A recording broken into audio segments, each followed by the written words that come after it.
Good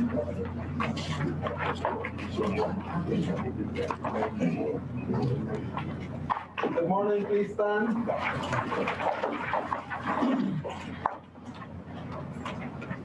This liquor licensing session is hereby now correct. God is the king. Be seated, please.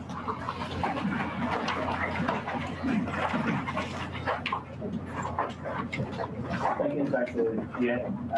Good morning, everyone. Welcome to the license annual session, 2020. Happy that all of you could make it. Take time on your busy schedule to be here. Let me first say a special thank you to the Deputy Commissioner of Police, Mr. Kirk Walton, and Inspector Ian Lorraine for being here.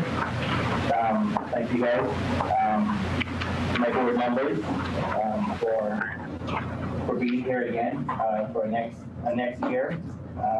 DCI for all the support over the last year. We have a DCI team called Ms. Simone and Ms. Mitzi, Michelle, and there. Remember here, the main panel, and then we have other board members joining by Zoom. So we have a quorum.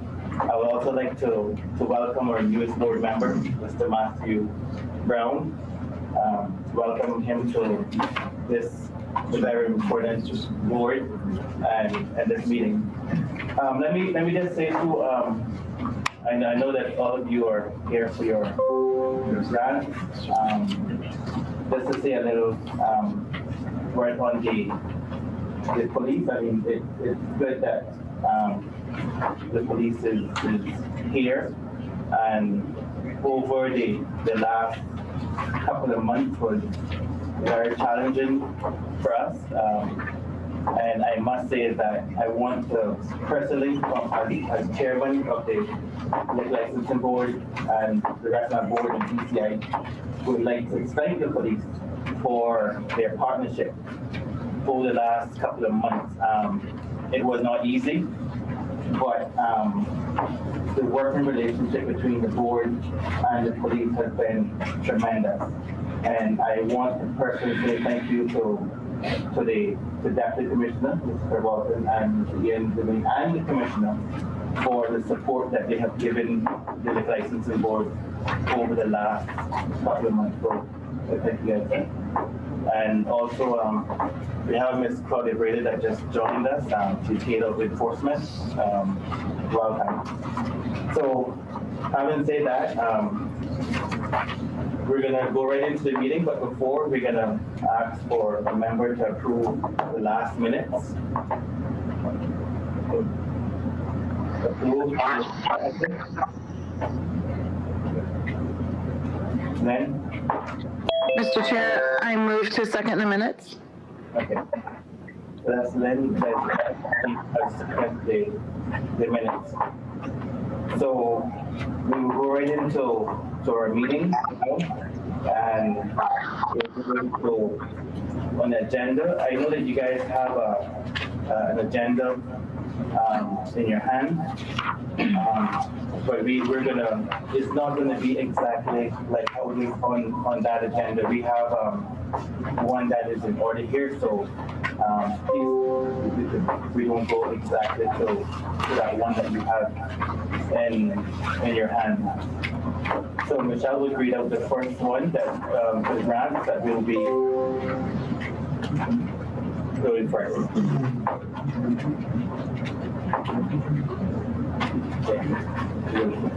Mr. Marlon Sharp, please step to the podium, sir.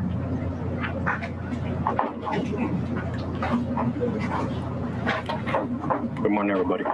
Good morning. You want to speak to your application, sir? Yes, I'm applying for a mobile liquor license. I just recently opened a commercial entertainment company, and I want to be an entrepreneur in Grand Cayman. And I think both of them go hand in hand, and it would be perfect if I was to get the liquor license under that entertainment license as well. So you have an entertainment license now? Yes, sir. Do you have a Copy of it? do you have other licenses? Just the entertainment license, and I have a retail company as well, but I'm applying for this mobile liquor license, so I could do the entertainment license, and I would have to have the liquor license to do the promotion. Just for you have to be sworn in first. Sorry. Okay.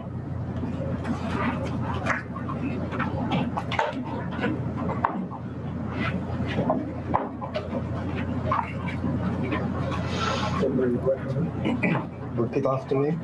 I swear by Almighty God I swear by Almighty God that the evidence that the evidence that I shall give that I should give to this liquor licensing session to this liquor license succession shall be the truth, should be the truth, the whole truth, the whole truth, and nothing but the truth. nothing but the truth. Thank you. Thank you. Thank you. You want to start with that? That's okay.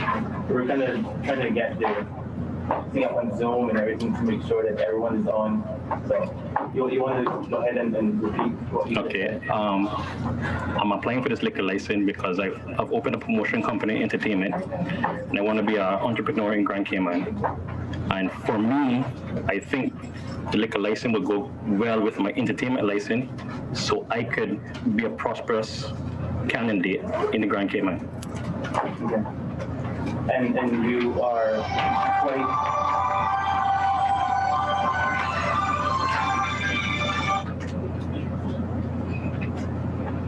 Sorry about that. Can everyone please turn your phones off or put them silent on the page? Thank you so much.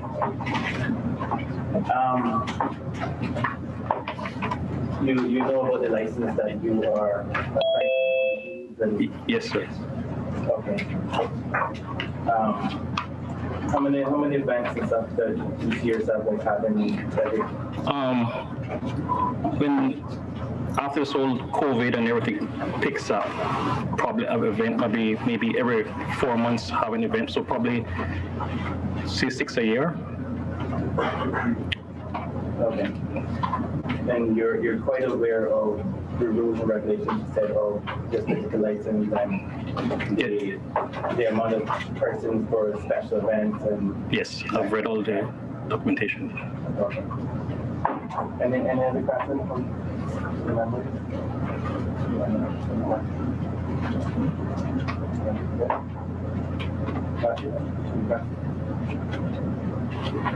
Okay. The board will take time to look through your application and we'll let you know. All right, thank you, sir. Okay. Thank you, board. Thank you very much.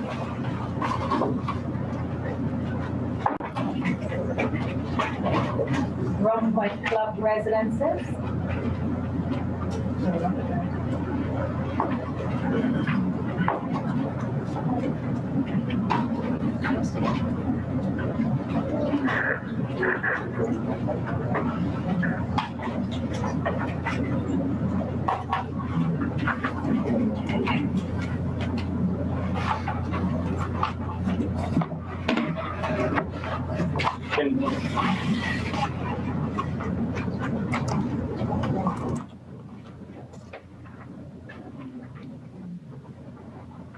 Repeat after me. I swear by Almighty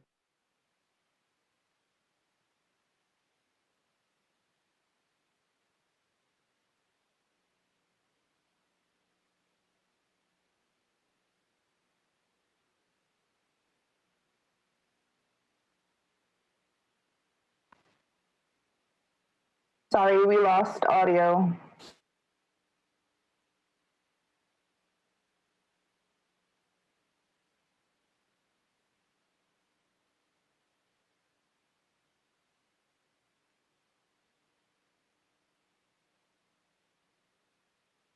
Rum Point Club recently completed 5-story hotel at Rum Point, and the purpose of the license will be to provide room service and wine and liquor for our guests and our owners in our dining room on the property, primarily for guests and owners, not so much for outside people coming in. The project was finished in January. We're licensed by the Tourism Department with a hotel license in February. And we're ready to open now, just pretty much open for staycations now. We'll be open full-time as and when we're permitted to do so with the COVID. So you're open now, given staycations and stuff? Yes, we are. Yeah. How's that going? Pretty well. I mean, it's slow. Weekends are busy. During the week, it's not so much busy. So at this hotel, do you guys have a separate kind of bar, restaurant? The bar is contiguous to the restaurant. It's in the lobby area. And then there's a pool deck that's adjacent to that. So the service that we're asking for is the dining room and the pool deck. Okay. And there's a drawing in my application that will show you that. And would this be open to the public and stuff also, or just for? It will be open, but we're not going to push it that way. We really wanted to have it for our owners and our guests. Not large enough, and we really don't want outside business. We want to contain it to our hotel guests, yes. Room service, that sort of thing as well.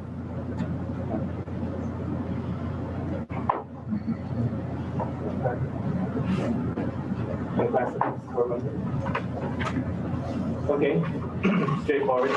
No questions from the board, so thank you for speaking to the application. Thank you, sir.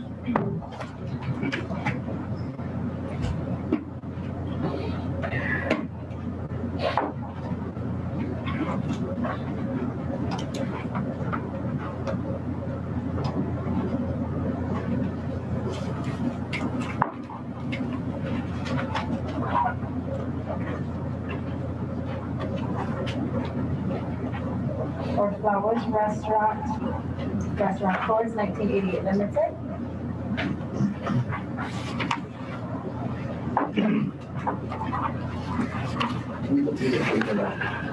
Is the applicant he going to speak or just?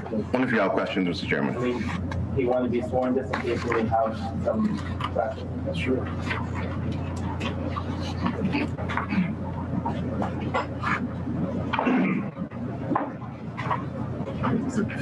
Looks like a marriage. Yeah, exactly. Me or him? You're right. Sir, repeat after me, please.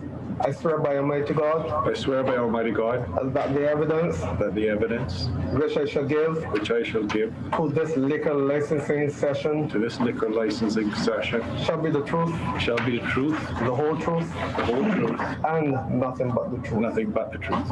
Thank you. Just in case one Yeah, just before you speak of this, if anyone is here just for renewal, you don't have to be here. Okay? So if you're here just for renewal, just renew a license, you don't have to be here. Okay? Go ahead.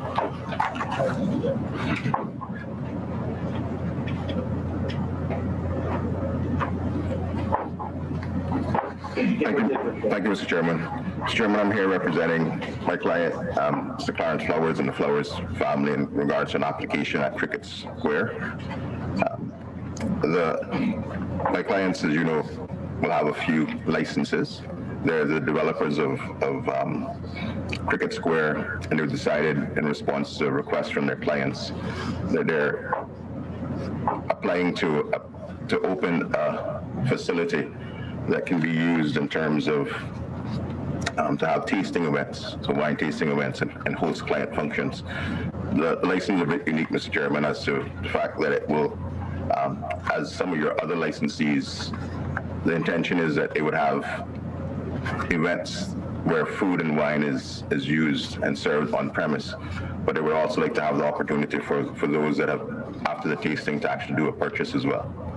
And so we find a bit of a challenge in the application in terms of needing two types of licenses, both a retail license and a package license, in a location that is there. And as we knew there was a challenge with the board in terms of issuing two licenses at one location, we wanted to make this application prior to constructing the premise. As I think we all know, the Flowers Group take great pride in the development that they have, and they wanted to ensure that it was developed in such a way that would meet acceptance by the board to provide for their clients in the way that they're proposing to.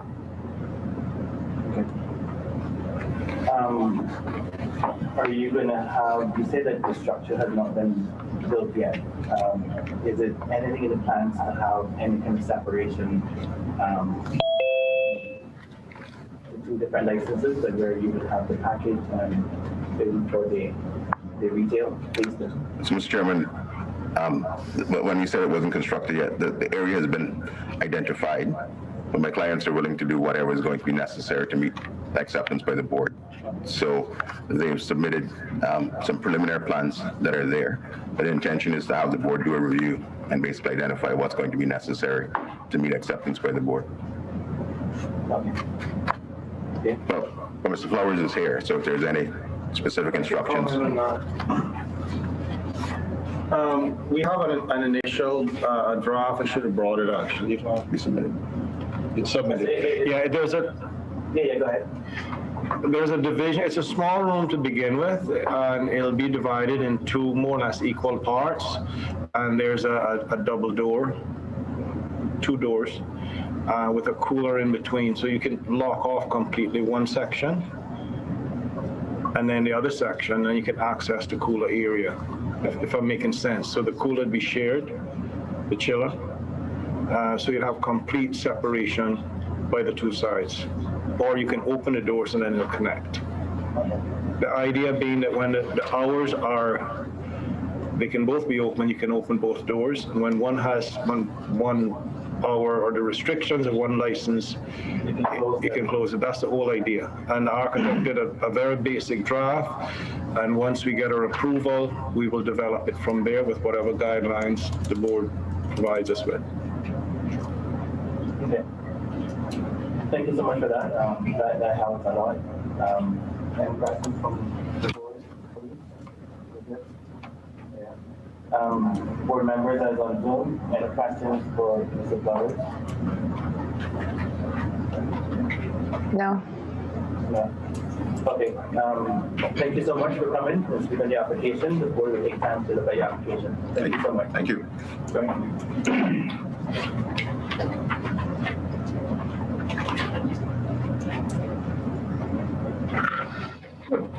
Marlon Sharp Limited.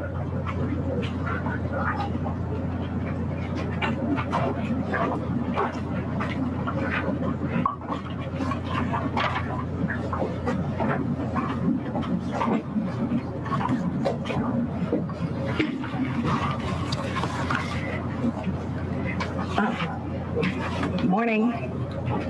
Yep, She's an attorney, right? correct. So it's just, you have to swear. Okay. I swear by Almighty God I swear by Almighty God that the evidence that the evidence which I shall give we shall give to this liquor licensing session to this liquor licensing session shall be the truth, shall be the truth, the whole truth, and nothing but the truth. and nothing but the truth. Thank you.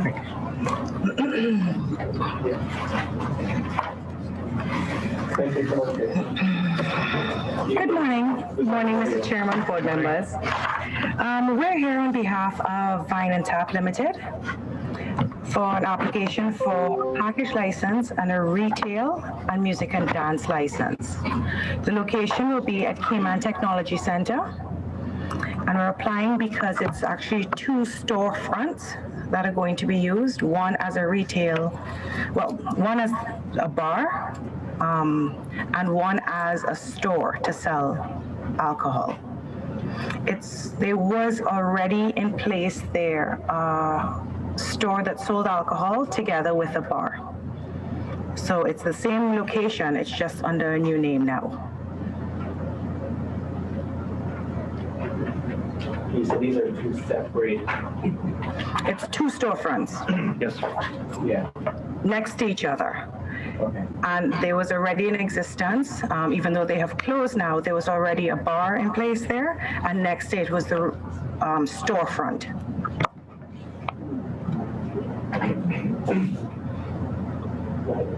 So our application today would be for that, for Vine and Tap to get the retail and the package license. There's also a music and dance license with the retail as well.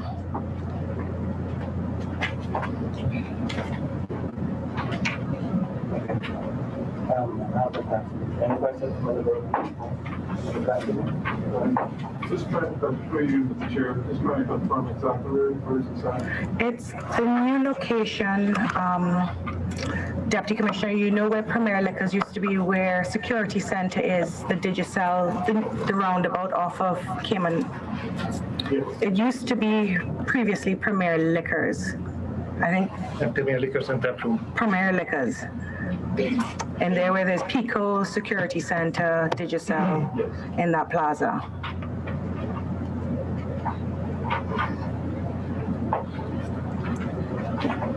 No, that's it. Yeah. Thank you so much. I think no one else has any questions, so thank you just for your application. Thank you very much. Thank you. Thank you.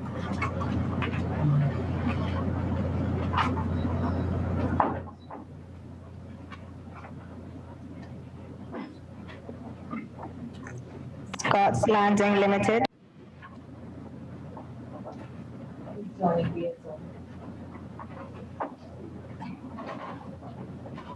Mr. Scott?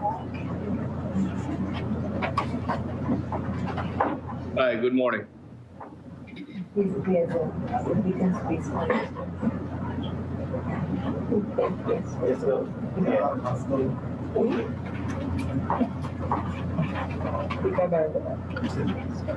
Mr. Scott, good morning, sir. Do you have a Bible with you? I do.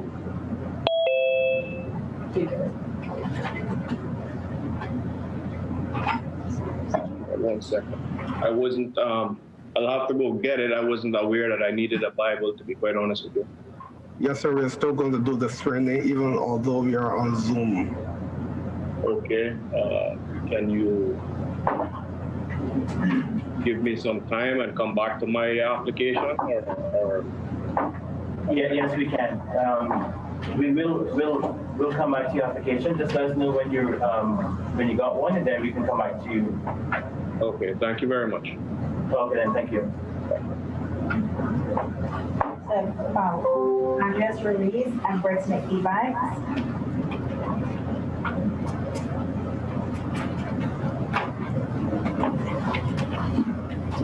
Both swearing.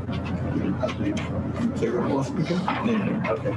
Repeat after me. I swear by Almighty God I swear by Almighty God that the evidence that the evidence I shall give to this liquor licensing session to this liquor licensing session shall be the truth, shall be the truth, the whole truth, and nothing but the and truth. nothing but the truth. I swear by Almighty God I swear by Almighty God that the evidence that the evidence I shall give I shall give to this liquor to this licensing liquor licensing board shall be the truth, should be the truth, the whole truth, the whole truth, and nothing but the truth. and nothing but the truth.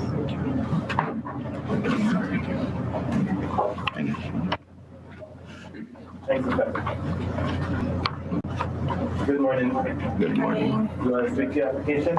Yeah, so we're basically applying for a mobile, You want to speak up a little louder, Brian? sorry, mobile and music and dance mobile application, liquor license, to go with our recently approved events license. The idea is to have maybe one to 4 events per year. Different locations. We haven't actually confirmed the location yet, but that's pretty much what it is. Have you been having events and stuff? No, we haven't. No, we had haven't. no events and stuff? No, we haven't. No. The whole COVID thing kind of shut down everything. Yeah. So we've kind of been looking at different events, different locations, assessing the maximum limits. The idea will be mainly throughout the West Bay region, the corridor of 7 Mile Beach. And then from there, we'll kind of try to branch out to the Kaibo, Rum Point areas to see, what the market has for that side of the island.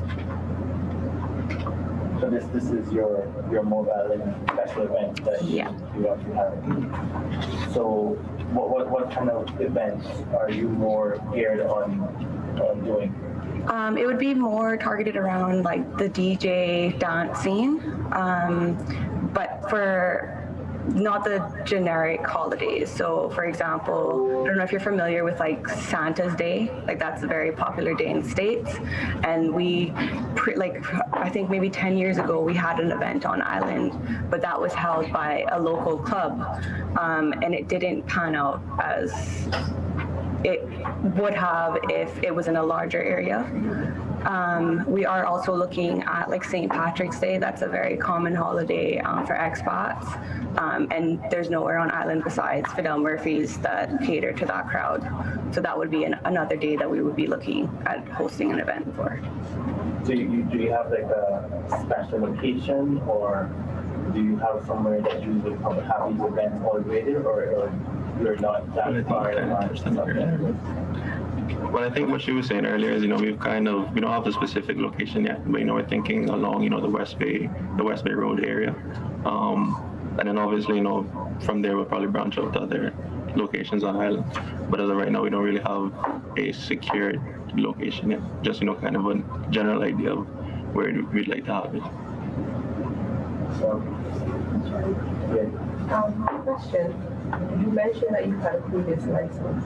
What license did you have? Well, the license that I mentioned was the events license. Yeah, the events license we have there. So is it the intention that with this mobile license, that will only be linked to events you're having, or you're thinking of probably catering to other events being employed by someone else? Yeah, and also the idea right now is to, only have it for events that we're having. But in the long term, are you thinking of being employed by someone else with your mobile license? I think mainly what we're aiming for is that we're going to start with 4 major events throughout the year, and then if we see that there's a large demand for it, we'll probably have more frequent events throughout the year. But our intention won't be to use another established company or work with another established company, if that makes sense.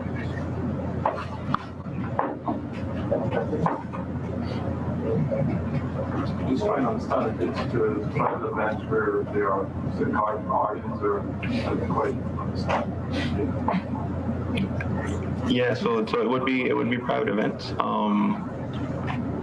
Obviously, selling tickets for an entrance fee. Like I'm saying, at various locations, and yeah. It's hard to pinpoint exactly what each event would be because they're going to be very different. So for example, you bring up garden parties.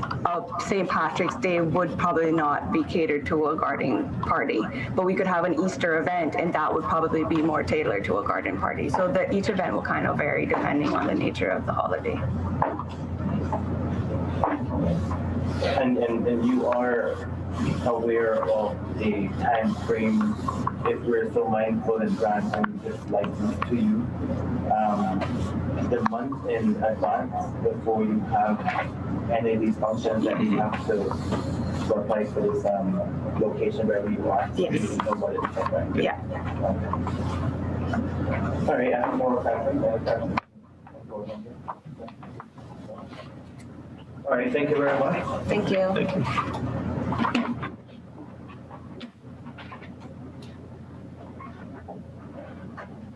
Trying to Coleman, trading as Big Ash.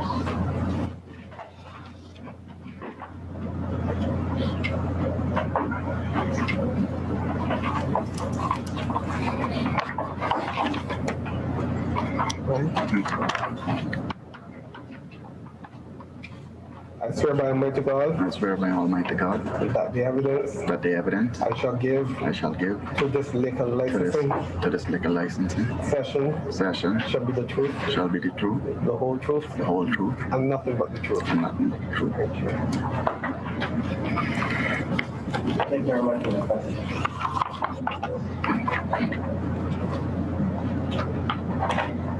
Mr. Coleman, you want to speak to your application? Sorry. Yes, just we're opening a cigar lounge. Was originally the Stogie's Cigar Lounge. We're just taking it over and trading as Big Ash Cigar Lounge and music and dancing. Where exactly is this? Underneath Guy Harvey's. Okay. So that's in Dark Room. right next to Mark. You say you're taking this company over? Yes. The Uglans and them were originally doing it themselves, but then since Mr. Uglan passed, they're no longer involved with the business side of it. So I'm good friends with the landlords, and I was actually looking at a location. So the opportunity came up, and we decided to go for it. At this particular place, I mean, do you have like an outside patio or something? Not really. It's it has a little bit of outside patio in front for if you want to go outside and sit down, have a smoke outside. But mainly it's inside. It's a small lounge, 25 capacity. So it's not a large area. It was already built and functioning before. Okay.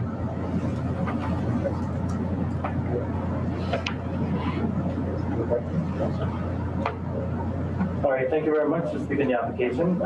We'll take time to look over your application. Okay, thank you very much. Thank you.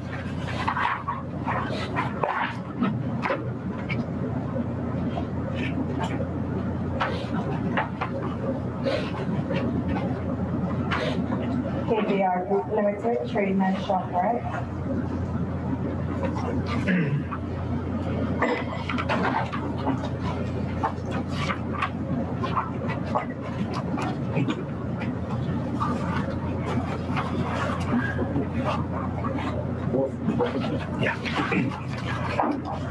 I swear by Almighty God. I swear by Almighty God That the evidence I shall give to this liquor licensing session to this liquor licensing session shall be the truth, the truth, the whole truth, and nothing but the truth. and nothing but the truth.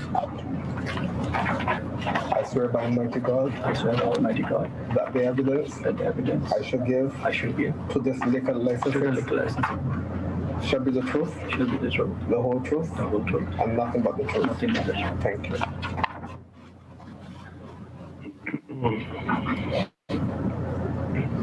Good morning. Good morning. You guys want to speak the application? This is opening a new grocery store / liquor store in Cannon Place, formerly Merco Center. So it's a similar concept to the store at Health City East End and the smaller shop, Walker's Road, so it's ShopRite. So is this, you say it's at the Market Center? Or Yeah, it's a new premises at the Merco Center. So it's, yeah. It's outfitted and everything ready? I mean, ready for business or not yet? Well, we want to get the license, but that's in progress, right? So we got the trading business license. We have the liquor license. Everything is set up. Yeah. Like as soon as we get the liquor license, we can start. So, I mean, have you guys had it fitted on the radio or you haven't had anything? We haven't made any modification or anything, and we got the necessary inspections done and we submitted with our applications. How is the other two stores that how's things going with that one? Going well. So the Walker's Road is a different concept to Health City. Health City is more of a blended grocery store, whereas Walker's Road is two separate stores, very small liquor store. But it's catering to that Walker's Road, Windsor Park, South Sound area, so it's ticking along. So you said it's a different concept. So this one that you're applying for a license for now, is it going to be more like a grocery store? More like the East End, more like the Health City. Health City store. Yeah. We have a health store. So it's a retail store, means groceries and all. You know, as you drive in, you drive into Health City, the hospital's on your right, and the Plaza there on the left. Yeah. Okay. For you, Mr. Chair, what are the operating hours of your current stores? 7 to 9, sir. And for this proposed store as well? It will be 7 to 9. But we will, like for the liquor, we'll have the separate hours, so whatever we do get hours, we'll have that hour. I think what I've mandated for the stores is, albeit the license may run till 10, with the liquor store, I want it closed at 9 to give staff a chance to get home. We don't need that extra hour, but I think the license is actually till 10, but we close at 9. So it'll be a similar concept with that. So the store closes at 10. 9, yes. At 9, yeah. Maybe I wasn't very clear. So, okay. So do you have in that particular store a special place that if we're so mindful to grant this license that you have the alcohol in one area just in case, I mean, like you stay open beyond the hours or you open before the hours of the night? Yeah, designated shelves. Yeah, and it can be roped off. Yeah. Signs and yes. Exactly, yeah. So it'll be separated pretty much from the grocers? Yes. And we submitted our drawings with the applications. Yeah. Just want to get clarity for the I understand the Walker's Road store is two separate stores, so one can be locked off. The Health City store, is it just one area and there's one area separation? And there's designated aisle for liquor and designated coolers in the back left, both of which could be cordoned off. Ensure that you are complying with the law as it relates to persons purchasing liquor, because there's no need of a close-off separation. It's just ropes and that's not. Yeah, I think it's to do with the liquor hours. We just close the aisles, basically. The aisles are linked off, plus the staff know that they can't sell outside of the liquor license hours. And I say that because I've seen other stores with that chain off concept, like McRuss, where people are actually going into that area, and there's no sort of control per se. Even though the staff is aware that they should not, but people are still going in there. I've seen the problem.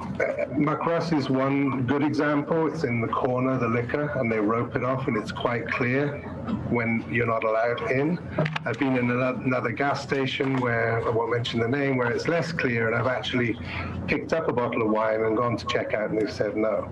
So I do understand the issue that you're driving at, but we would rope it off, plus the staff being aware. Thank you for that.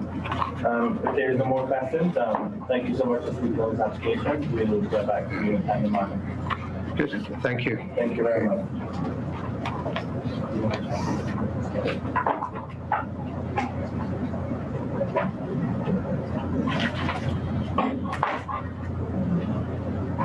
Next time we will go back to Mrs. Scott.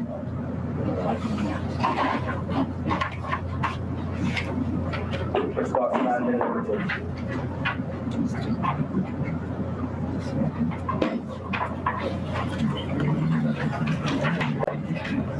Left on or right on?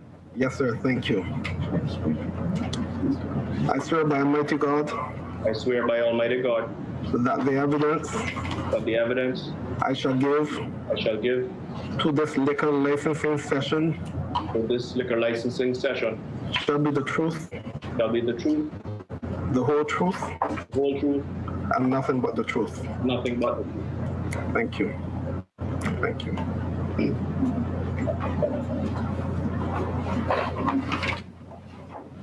Thank you for your patience, Mrs. Scott. You want to speak to your application, sir? Sure. We are applying for a package license for the Scots Landing fuel station at the Barclays Marina. We have an existing license. Yeah, please speak a little louder, please, sir. We are applying for a liquor license for the Scots Landing fuel station located at the Barclays Marina. We have an existing license there for the Georgetown Yacht Club, which is more comprehensive, but we wanted to have a purely package license for the fuel station to enable people to take away 6-packs and so on. We face quite a bit of competition from other on-the-water fueling facilities, let's say, that have that ability, and we're hoping to be able to better compete. So I take it that this is a clear separation and stuff, right, from the other license that you have? Yes, it is. It's 2 separate companies. In 2 separate buildings, right? In 2 separate buildings, that's correct. Okay. Right next to each other? They're located next to each other, yes. Okay. The trade and business license for Scots Landing has already been modified. We have applied and modified that trade and business license to allow for the sale of alcoholic beverages. Okay. Any questions from Mr. Scott? Anyone on Zoom? Board members? No. Everybody good? All right, No questions. Thank you so much for the application. We'll get back to you in a very short time, okay? Thank you for your patience. Thank you too. JRC Investment.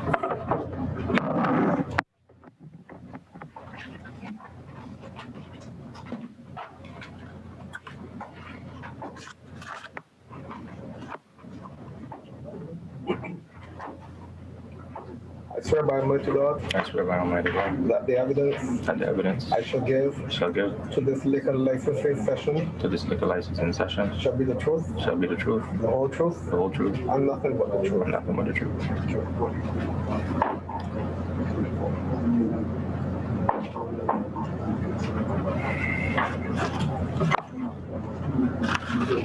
Go ahead. Morning. Morning, how you doing? Good.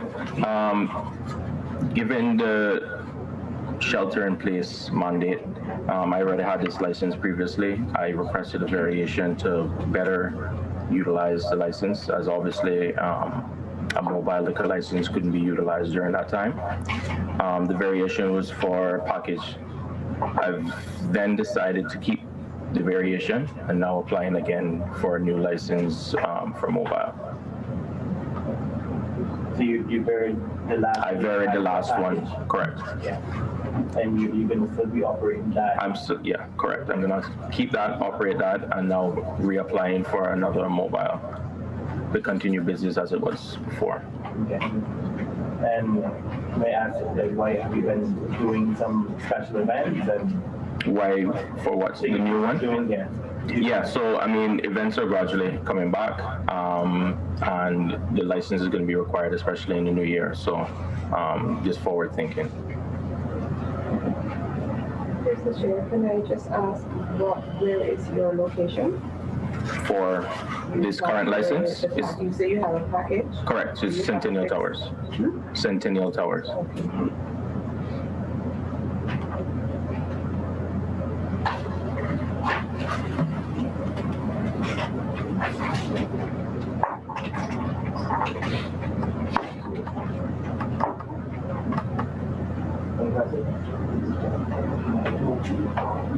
Thank you so much. Thank you.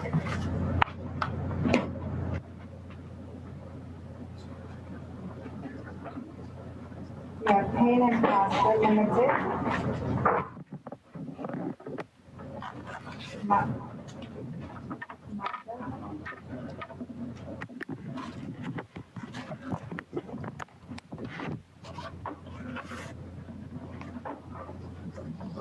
I swear by Almighty God. I swear by Almighty God. That the evidence. That the evidence. I shall give. I shall give. To this liquor licensing session. To this liquor licensing session. Shall be the truth. Shall be the truth. The whole truth. The whole truth. And nothing but the truth. And nothing but the truth. Thank you. Good morning, Mr. How are you? Good morning, Mr. Chairman, ladies and gentlemen of the board. My name is Eugene Nolan. I'm a director of Panay and Pasta. I'm a shareholder in Panay and Pasta. Panay and Pasta is an Italian restaurant that recently opened in Kimana Bay. and we're applying today for the grant of a restaurant liquor license and a music and dancing license. The premises, as I said earlier, are in Kimana Bay. They're due to the design of the building and the premises. It's not in an area that will cause inconvenience to other occupiers and neighbours in the Kimana Bay footprint. The restaurant has been designed in a manner where customers do not have to walk through the bar area to get to the restaurant or to get to the bathrooms. And we provided a copy of the plans. We can take any questions at this point. Have you guys been open? Yes, we opened the last week in July. Not for liquor, obviously, just food. I was going to ask, like, how the alcohol sales look like. The alcohol sales are zero, unfortunately, and we'd like to see those take up. Good answer. I was just checking. We had the police here too. Yeah. So, yeah, I mean, thanks for your patience. I know that you could have reached out to the board, but unfortunately, we had a meeting already. Yeah. And it was to call a special meeting just for that particular application was kind of over. No, we understand. So, thanks for your patience and stuff. I'm waiting on for the board meeting and stuff. Thank you. Yeah. If there's no questions and stuff, the board will get back to you in a very short time. If I may, what's a short time, Mr. Chairman?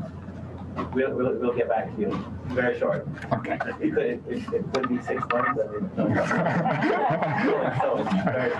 We'd like to revenue. Brilliant. Thank you very much for your time. Thank you.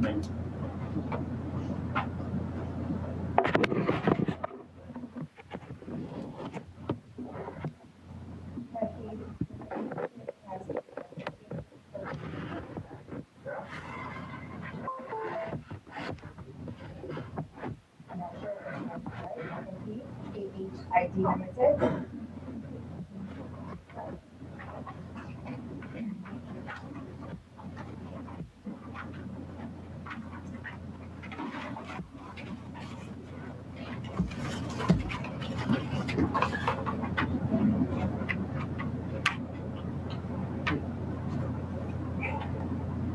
I swear by Almighty God.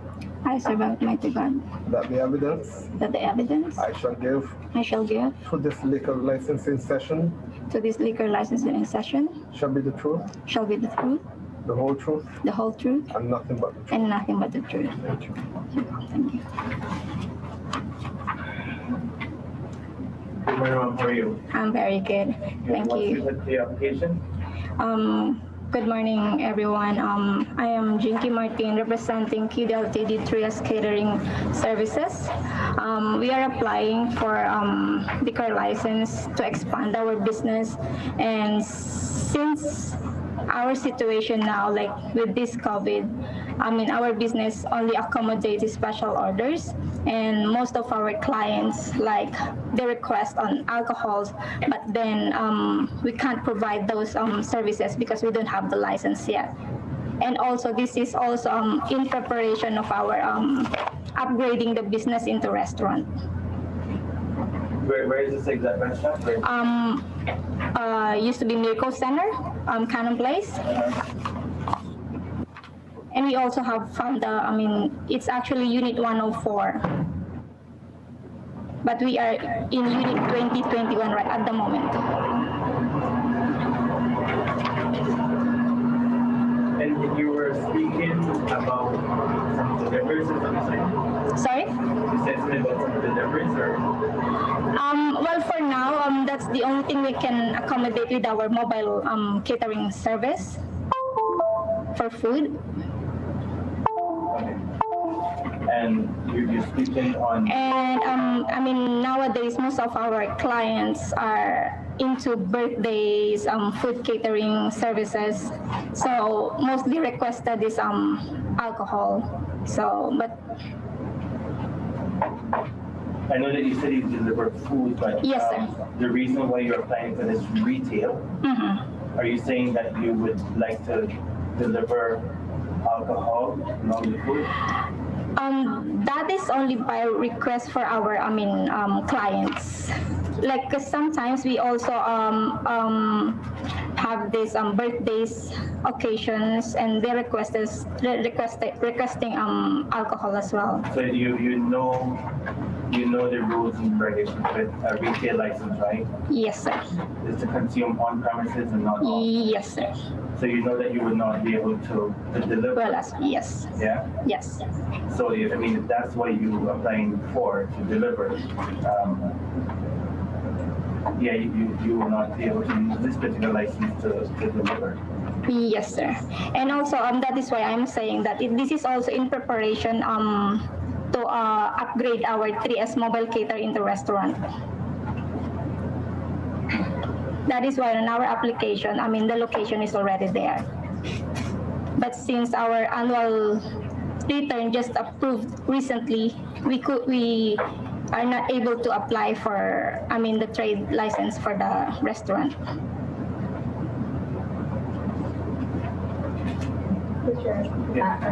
Because we were planning to upgrade 3S because 3S now is mobile catering. So we already have the location for the restaurant, and hopefully we will be submitting the application today. Yes.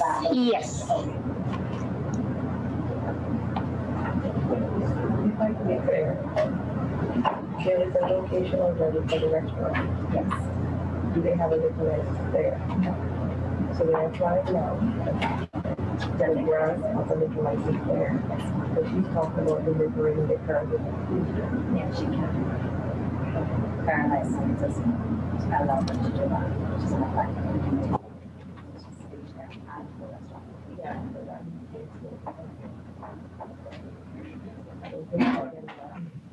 So you do understand what I just said to you about delivery, the license? Yes, sir. And Yes, sir. retail being a license that you And use the on premises? Yes, sir. And that you would not be able to use this license to deliver Yes, sir. alcohol along with the food? Yes, sir. You understand that? Yes, sir. Okay. Mr. Chair, if I can be clear, I'm not sure she's getting it. You mentioned about delivering liquor. It's not that we're delivering liquor. Now, what I'm saying is serve liquor at your restaurant. Yes. Okay, not delivery. No. That's totally different. Yes, ma'am. Okay.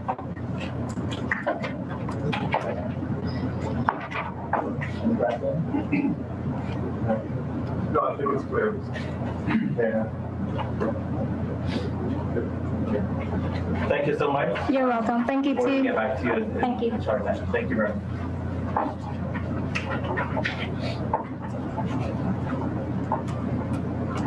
Sunrise Limited.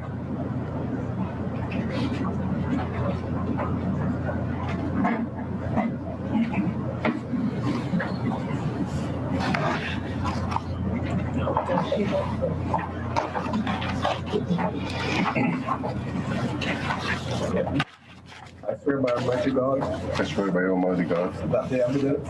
That the evidence. I shall give. I shall give. To this liquor licensing session.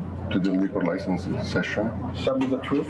Shall be the truth. The whole truth. The whole truth. And nothing but the truth. And nothing but the truth. Thank you. Thank you. Good morning, Mr. Chairman, members of the board. I'm fine, thank you. We represent Palm Sunrise Limited, which is the management company that operates the Palm Heights Hotel, formerly known as the Beach Suites Hotel. I have here the manager in case there are any questions.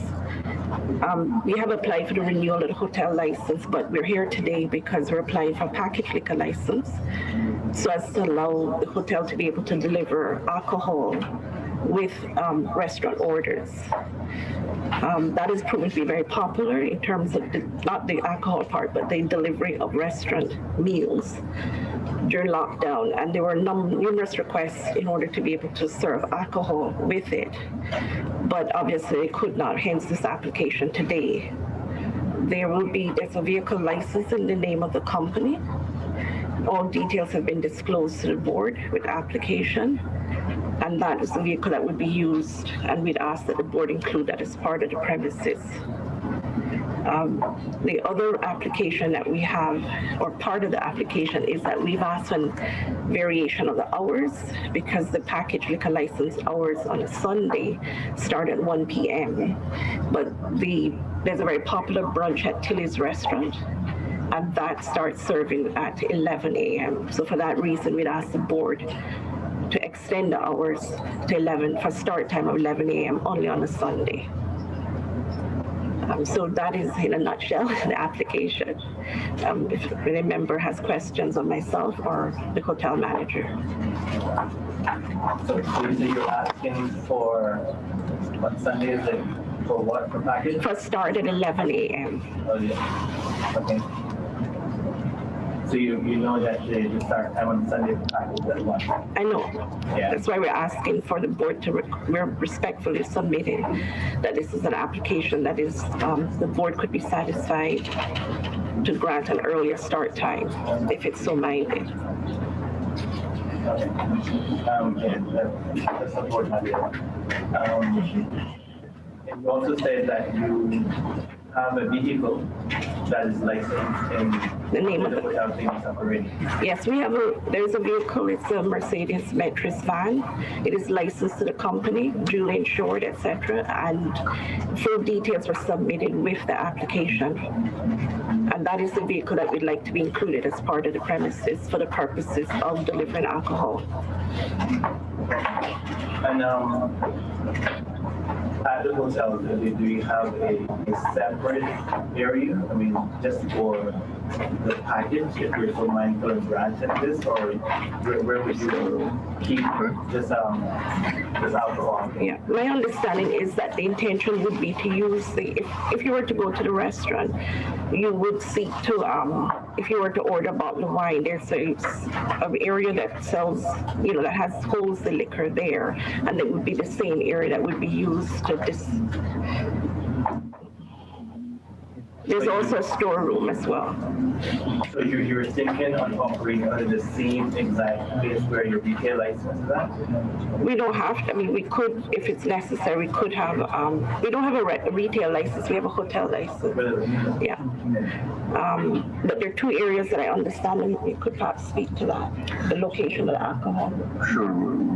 We have the Tilly's restaurant, which is also a mix, it's half is a restaurant, half is in the beach. So, which is normally, right now the hotel obviously caters mostly to locals because of COVID, and whenever we reopen, we'll be also targeted to hotel guests as well. But right now it's 100% locals. And then also we have it's Paradise Pizza where we do pizza and shawarma. So that's where most of the deliveries are done as well. Most of the deliveries are done in the pizza, regular pizza deliveries. One of the things that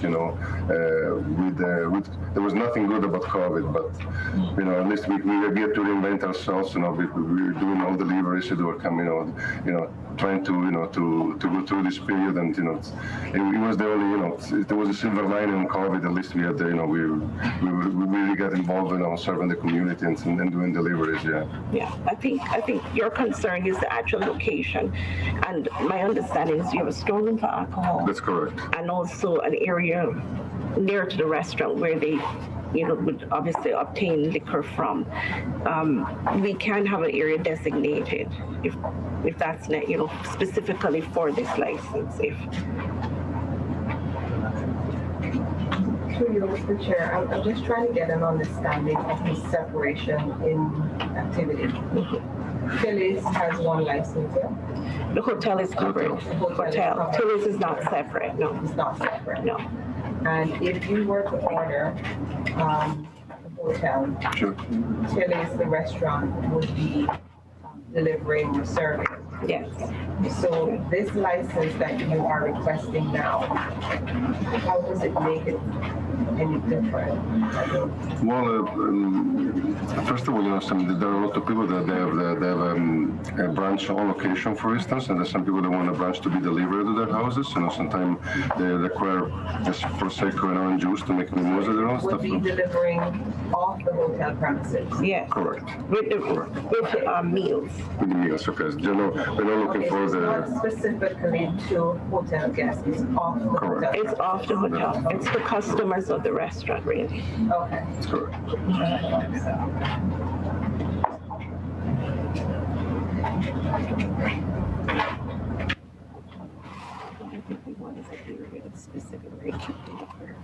Sure. Nobody wants that here. For sure.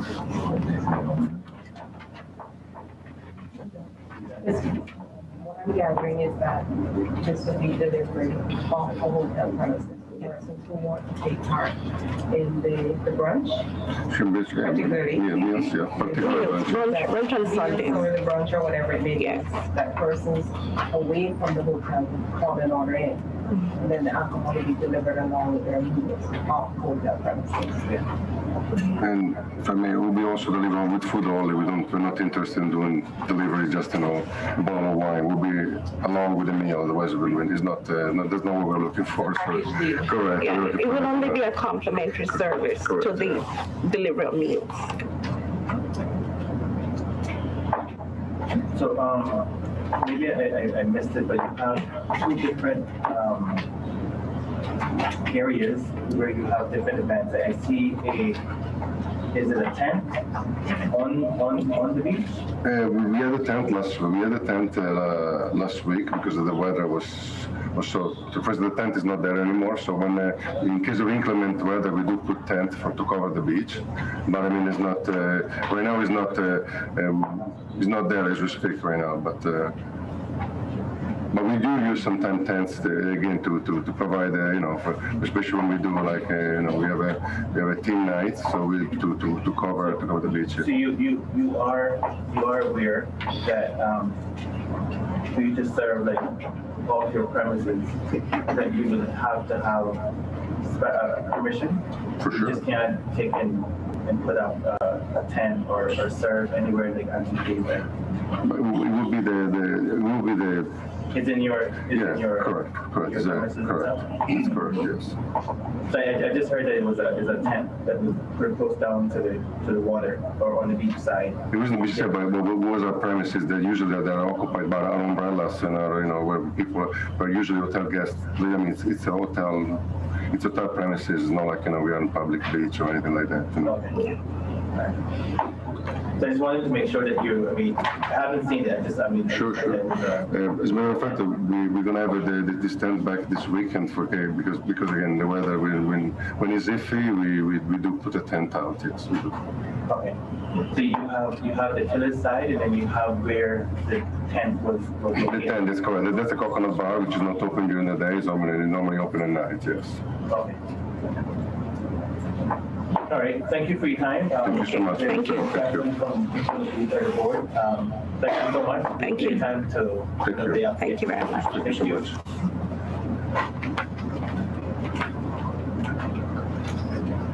Eugene Pasquale, trading as a mobile chef, Eugene.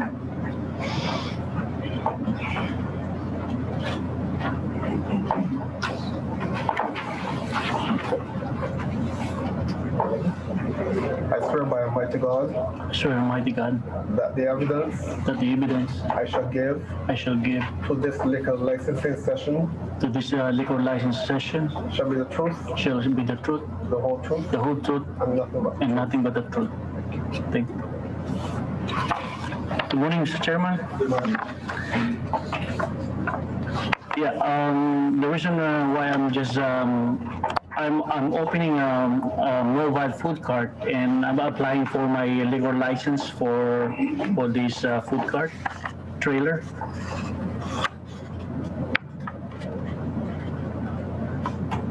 Food cart. Yes, sir. It's a trailer, sir. Yeah. It's a fully equipped 8x8 by 16 foot. So you don't have a stationary location for this? Oh, right now, sir, I have stationary location is a block 14D, parcel 9HD, and 83 Foxton Street.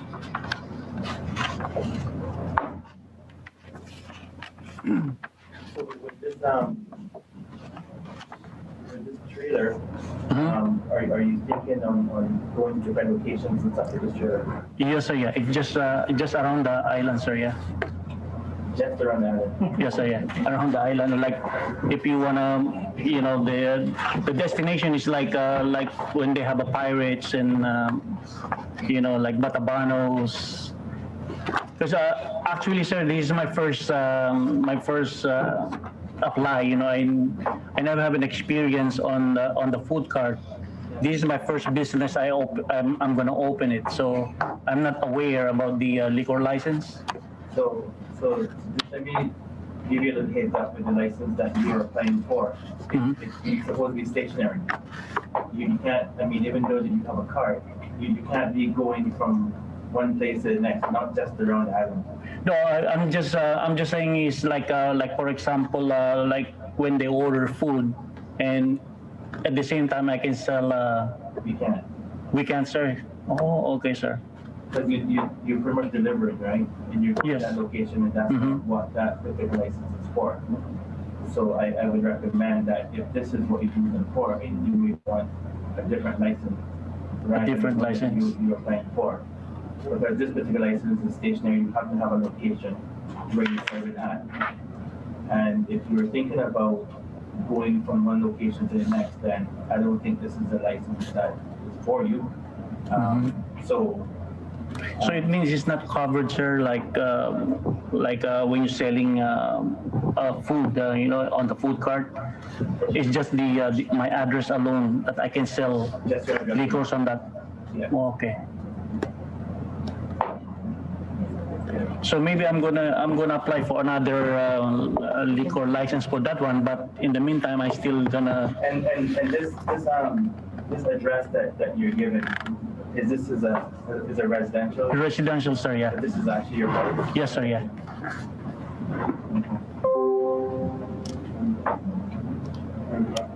Yeah.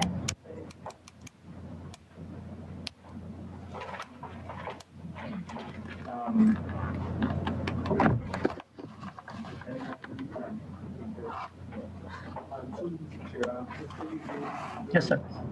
Do you have a license for this car already? Yes, sir. Yes, sir. It's been approved by DEH? Yes, sir. Okay. I got a license, sir. It's just been approved, but the you know, I'm waiting for the trailer. So it coming from Miami. Yeah. Also, the trailer also is approved in principle? Yes, sir. Yeah. So it's once it's everything okay, that then when the borders open, so I can go there direct and ship it here. Yeah. Okay, but once the unit arrives, you need to go back to DH for them to look at it to make sure that it's compliant. Yes, sir. Yeah. Okay. Yeah. That's all. To check, sir. Yeah.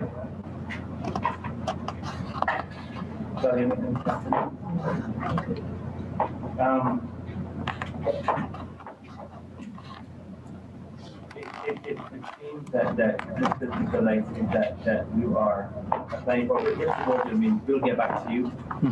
But just to let you know that something like this here, I don't see the board like entertaining, because like you're far outreach of this particular license that you are applying for. Like I said, a retail license is consumed on premises, and you have to have a location where you operate from. What you're looking for is to go all over the island to have alcohol distributed to different persons or different events or whatever the case may be, right? So this particular license is not for this, right? But we will. So what, Mr. Chairman, what type of liquor license I need to apply for my food cart? We would have to set a meetings up for you and kind of guide you accordingly. But For what you're trying to do, I don't see a license that accommodate that particular trend. But like I said, we will reach back out to you and let you know our decision on this particular license. And if we have to set up a meeting with you in the future, just to bring you in and speak with you, then we will do that. Okay? Okay, sir. Thank you, Mr. Chairman. All right, thank you so much for your time.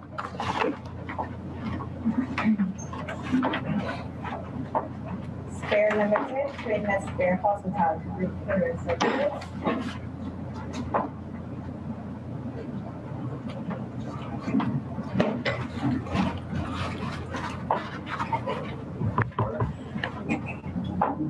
I swear by Almighty God. I swear by Almighty God. That the evidence. That the evidence. I shall give. I shall give. To this liquor licensing session. To this liquor license session. Shall be the truth. Shall be the truth. The whole truth. The whole truth. And nothing but the truth. And nothing but the truth. Thank you. Good morning, everyone. I'm Chef Carlos. I'm working for a catering company. One of the requests is because I'm working only with pre-orders and pre-bookings. I'm working for 3 different companies that bring a customer from overseas, Canada, United States. So what happens is sometimes it's asking me for bar or for provide like for brunch mimosas or cocktails or something like this. No more than 25 people is my maximum that I'm cooking for. So basically it's the demand of my customers. If I can get the license, of course.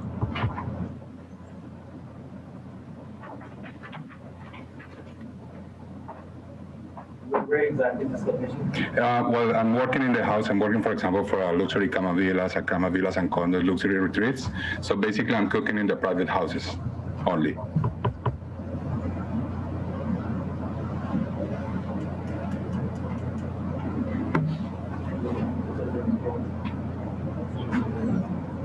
So what happens is, for example, when the customer is asking me, can you sell for me a wine? So I would like to provide, in case I get the license, just a wine or a couple of people. It's not a huge store or something like this, no.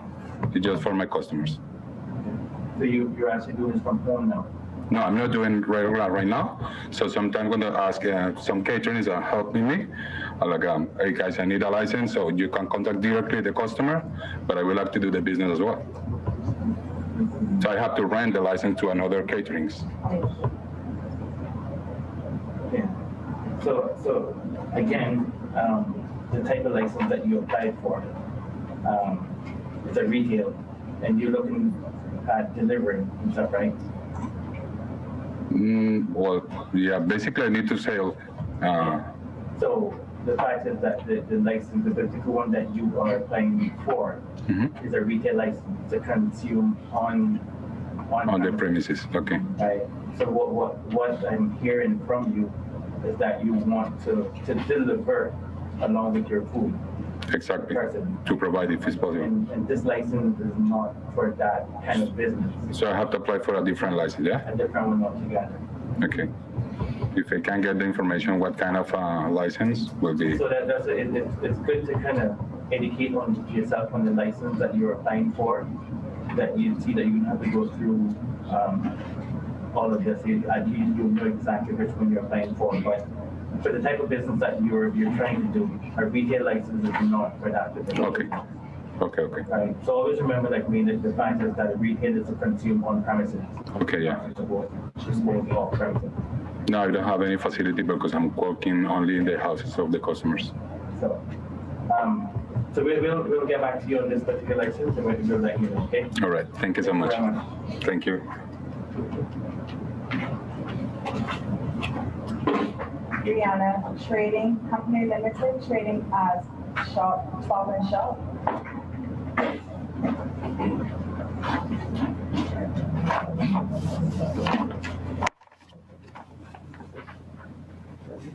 I swear by Almighty God. I swear by Almighty God. That the evidence. The evidence. I shall give. I shall give. To this liquor licensing session. To the liquor licensing session. Shall be the truth. Shall be the truth. The whole truth. The whole truth. And nothing but the truth. And nothing but the truth. Morning, guys. This is Mahesh from Secretary of Grocer Trading, and we doing a business in Indian grocery and a convenience store in town from past 4 years. And we were trying to add now a little section of a liquor and beers and all that stuff because we have a lot of customer asking. And when we have tourists, they ask for liquor and like beers and all that stuff. So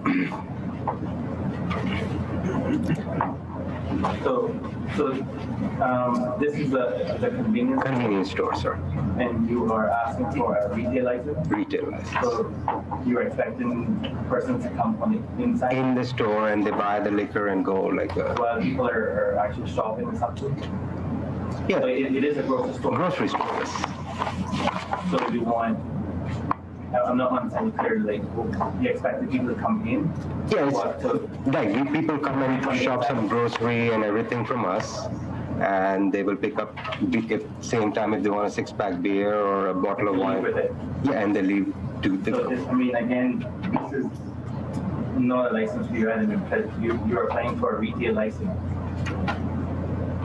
Yes, so you're applying like for a bar license where this particular license is where you consume on premises. No, Bars, no consume on premises. No. No. So you need a package license and not a retail license. Oh, okay. So okay. So we can probably change the whatever needs to be done in changes. We will get back to you and kind of guide you accordingly. Yes. I mean, for this particular application that you have on our agenda now, we're not going to be able to entertain that. Just hearing your conversation and what you want it for. Yeah, because we have a store already exists. It's probably, you had another client like ShopRite. It's the same concept we have. So it's going to be like a little bit of liquor of grocery and convenient and products and all that stuff. So yeah. But they don't have a retail. They don't have a bar license. No bar license. No, we don't need a bar license. This is the one that you okay. So yeah, just let us know what needs to be done next so we can follow that procedure and we can get it. We will. Yeah.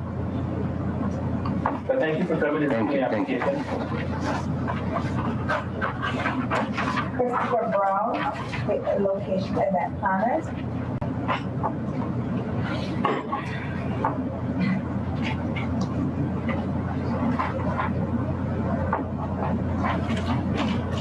Christopher Brown, the location event planners. This application should be on Zoom.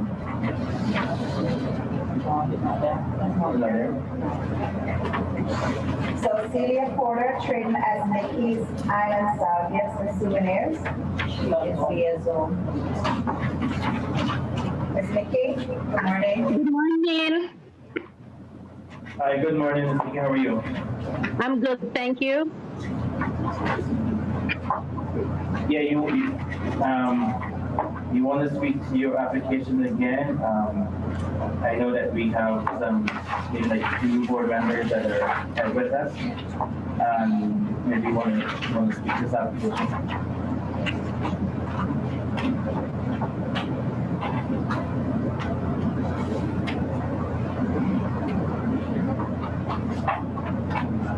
Ms. Mickey?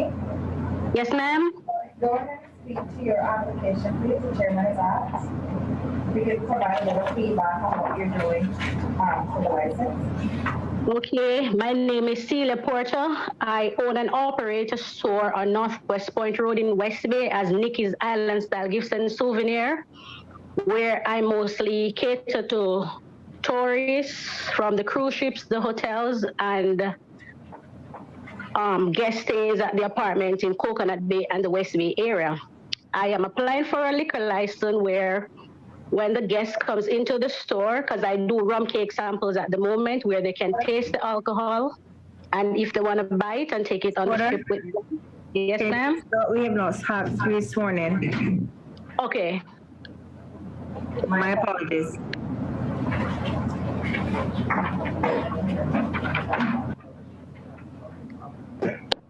Okay, you have, Ms. Porter, sorry, do you have a That's okay. She Bible? Yes, please. I have a Bible.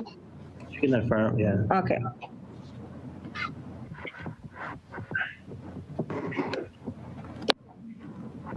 Can you start the video up? Thank you. Are you ready? I swear by mighty God I swear by Almighty God, that the evidence I shall give to this liquor licensing session shall be the truth, the whole truth, and nothing but the truth. Nothing but the truth. Thank you. Thank you.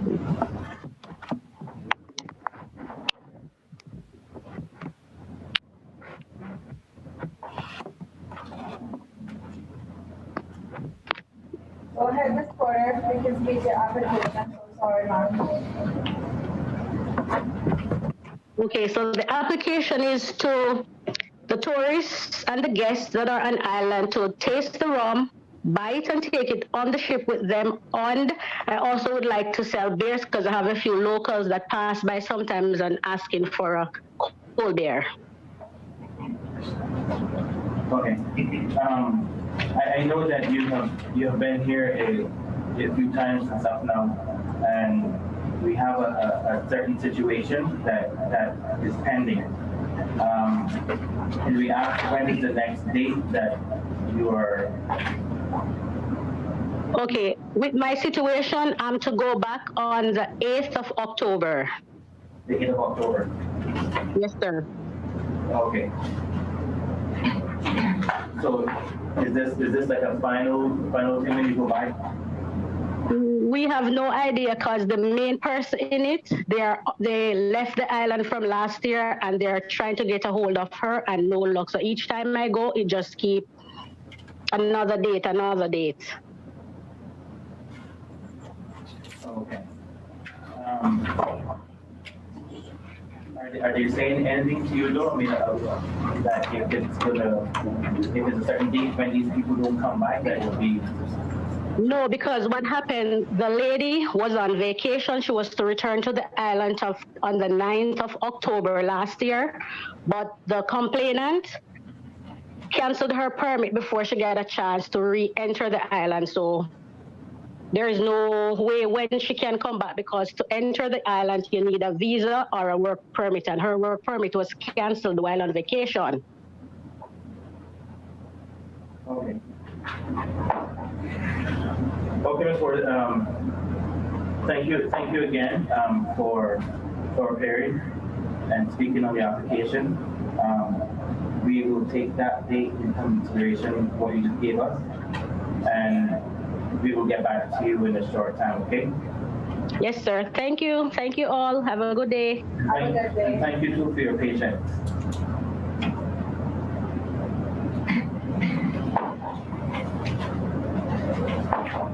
Hansel Rankin, trading as Pirates Grill, Cayman Islands.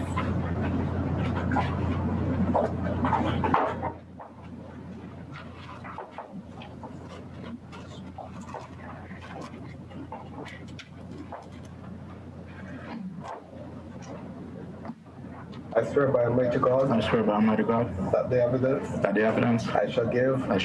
To this. Liquor license session. Shall be the truth. Shall be the truth, nothing but the truth.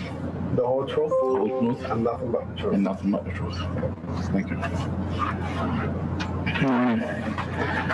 Good morning. Good morning. There's a mistake on the agenda. It has to be done as retail. It's not for retail. The last one was correct. Should be a boat license, not for retail. Yes, sir? Boat license?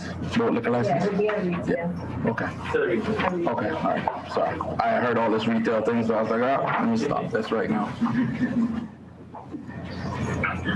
Yes, sir. You want to speak to your application? Yeah. Previously, when we came in a couple months back, we were here for applying for the boat for Carnival. like I said to the board previously, I don't know how many members were in Zoom before. I just wanted to apply for Carnival members. They're looking at some outside offshore locations that we're trying to get to right now. We have identified 2 spots that we could work from that they're happy to come offshore to do that with me, because I explained to them what situation we were having. We had to have it offshore, and they're fine with that. So it would be definitely 1.5 miles off at least. So I'm happy. I mean, I know that you were here the last time, and, and the evidence that you gave was correct. I was onshore. Yeah, and the board could not entertain that, which I understood. Yeah. So I'm happy that now you identified 2 locations of. Yes, offshore. Okay. It's a shallow bar outside of the marine park. Again, what's the capacity of the boat? Yeah. Well, right now we only cater for the staff, so it would be people pulling up to us from just designated that we're selling food to. That's it. Well, we're not interested, or I'm not interested in doing anything for any other people out there, because every boat comes with liquor already, like I mentioned before. So it would just be for our Carnival guests that we have. Yeah. But you do have a little area on in the front of the boat. Yeah, they can stand up or float on the side of the boat. We have floating docks. We have floating docks that we put out that they can sit down and enjoy their food with.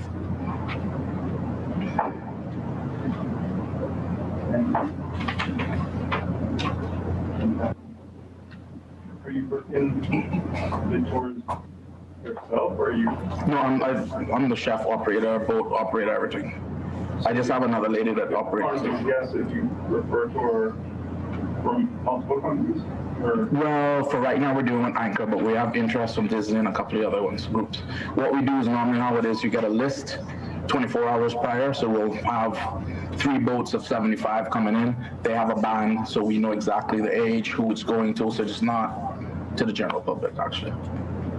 And then once they're gone, I'm home by 3, 4 o'clock.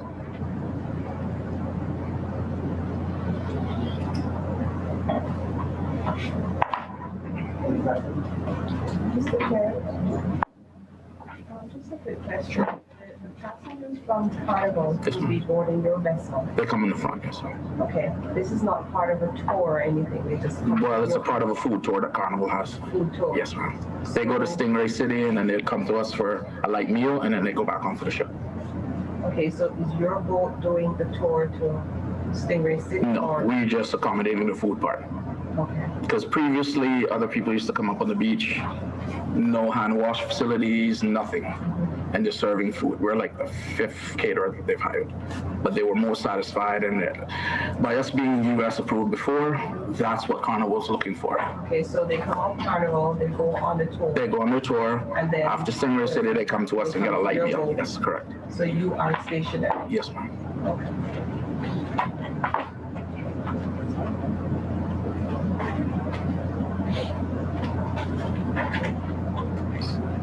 That's it. Director, thank you so much. Thank you. Before we get back to you. All right. Okay. Thank you, guys. Thank you.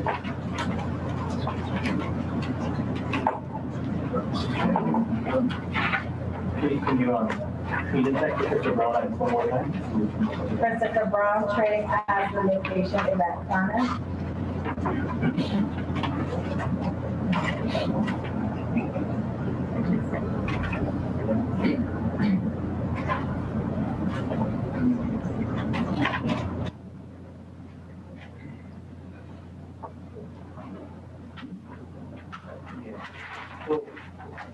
I think that's it with the grant and the new application. So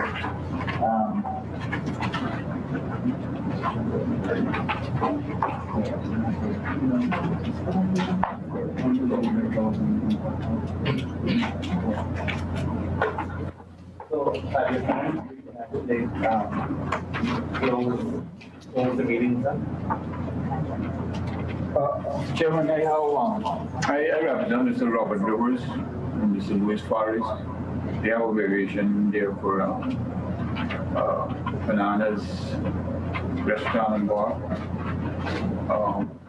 But Bananas have a model, allow them to go first. Why, speak to their variation. But we can hear you after we actually close the Yeah, if you want to close the session, I mean, that's up to you, right? But what I'm saying is that, if you want to hear anything that the panelists have to say, it's okay with us to let them go first.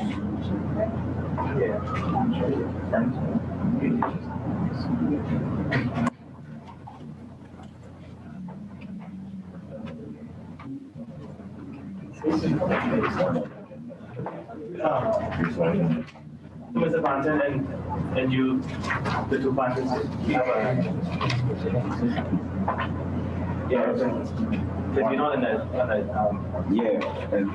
and surprisingly so, because we put in a request when we paid our fees, and I specifically asked that we got a chance to be heard, because I mean, having sat here and listened to this, there's some serious grounds for concern on our part, and anyway, we had our own matters we wanted to discuss. We've been in discussions. We've had some communications with the minister, which I think you're aware of, as a result of the letter that we were given. And this goes back really from the grant of Wellington's license in 2018. Okay. So what I'll do, I'll close the meeting. I'll hear the two situations and stuff, issues, and then we'll close the meeting after. So I'll keep the meeting open just to get you guys on the other business and stuff. Yeah. So there's not the whole amount. You can go ahead if he's on your agenda. I don't mind. Okay. So we'll do the variation stuff first.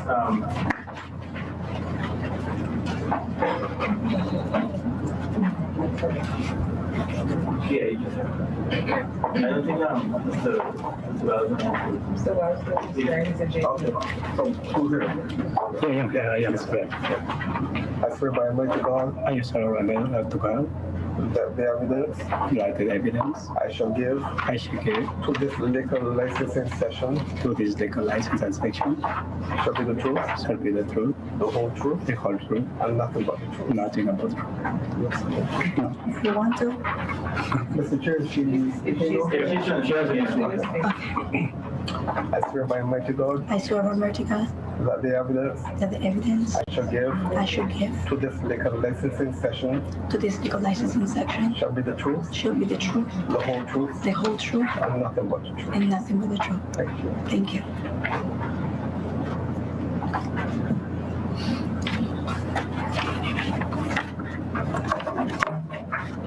Good morning, Mr. Chairman and members of the board. Good morning. I have been asked to represent Mr. Robert Rivers, who was unable to attend. I'm Mr. Luis Fares, the owner of the unit, the landlord of the unit, which houses Bananas restaurant and bar. So that the last hour, the 11th hour. And I don't have all of the information, right, as to the correspondence that went into the DCI office. So I don't know whether it might be prudent if I ask you as to what the request was from Mr. Robert Rose in relation to the variation that's listed here for variation to add Luis Fares and one Gino on liquor and music and dancing licenses.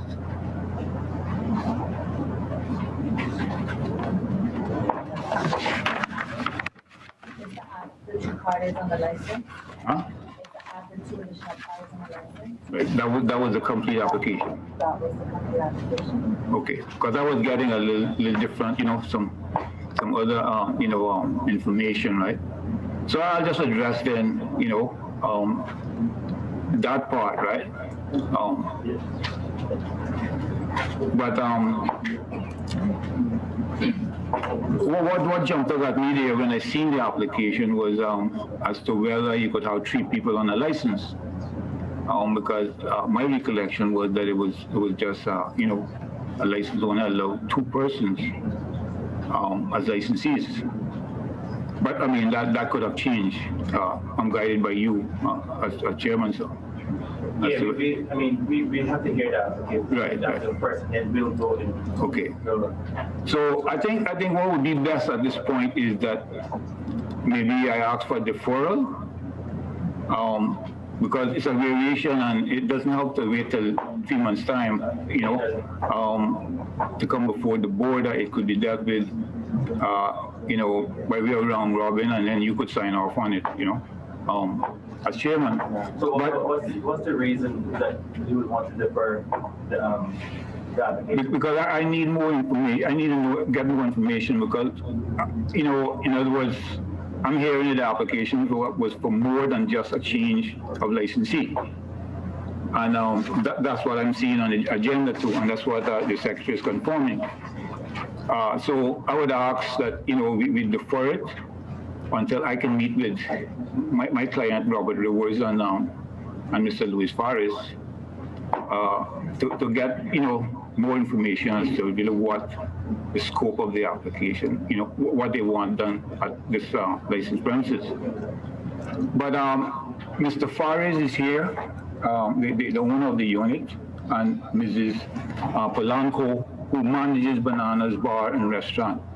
And it might be a good opportunity if board members have any questions for them, because I know there were some incidents that happened on the outside of the premises in the parking lot, you know, in recent months that the board might be concerned, as well as the RCIPS. Yeah. So if there's any question that you all may have for the landlord and the manageress of the facility at this time, they're willing to, you know, answer any questions with my assistance. Thank you.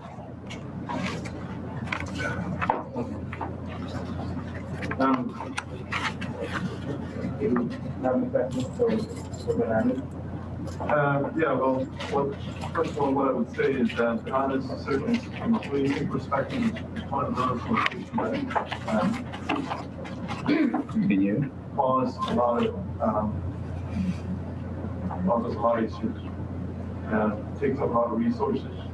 And if I'm quite honest, it just seems like every Friday night or every weekend we expect that there's going to be something serious happening in the location.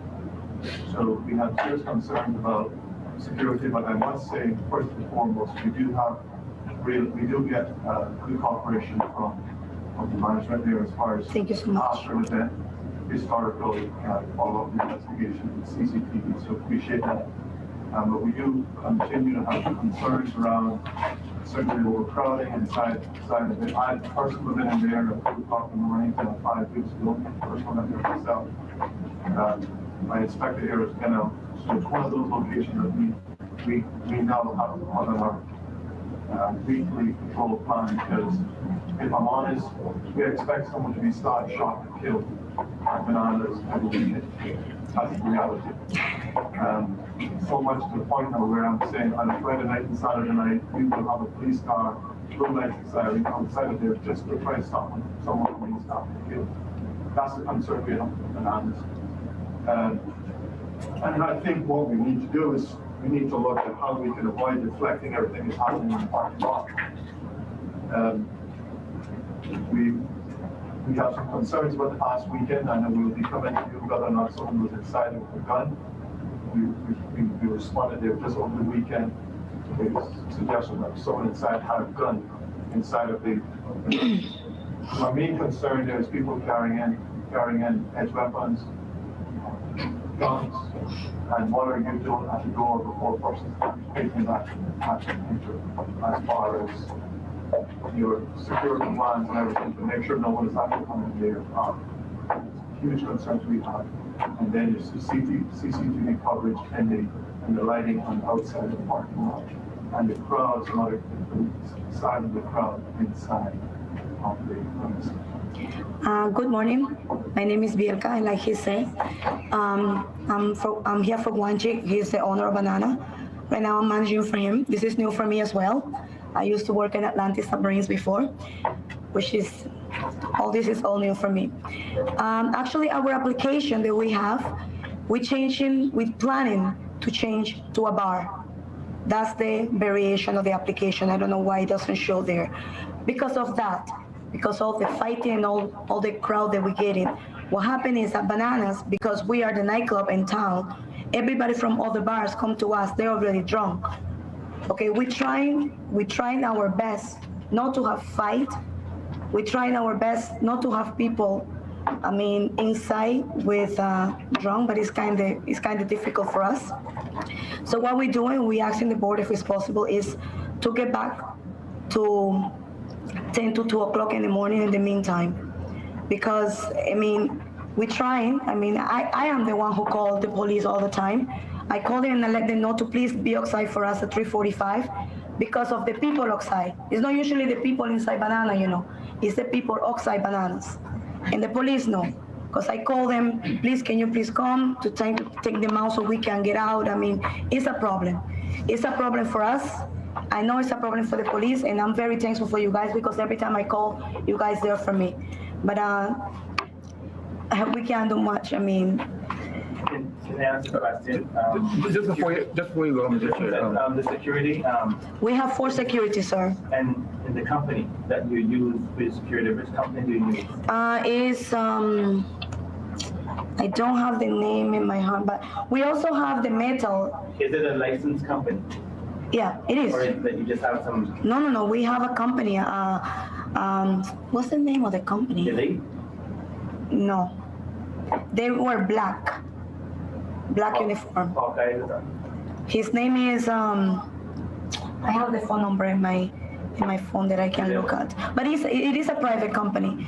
We have 4 security for Fridays and Sundays, and we have 2 in each door. We have sometimes we even ask for 4, depends. Our crowd is only 2 to 4. Usually if you come Bananas like 12 o'clock is empty, 1 o'clock is empty, 2 o'clock, everybody come at the same time. Everybody come at the same time, and they come from other bars.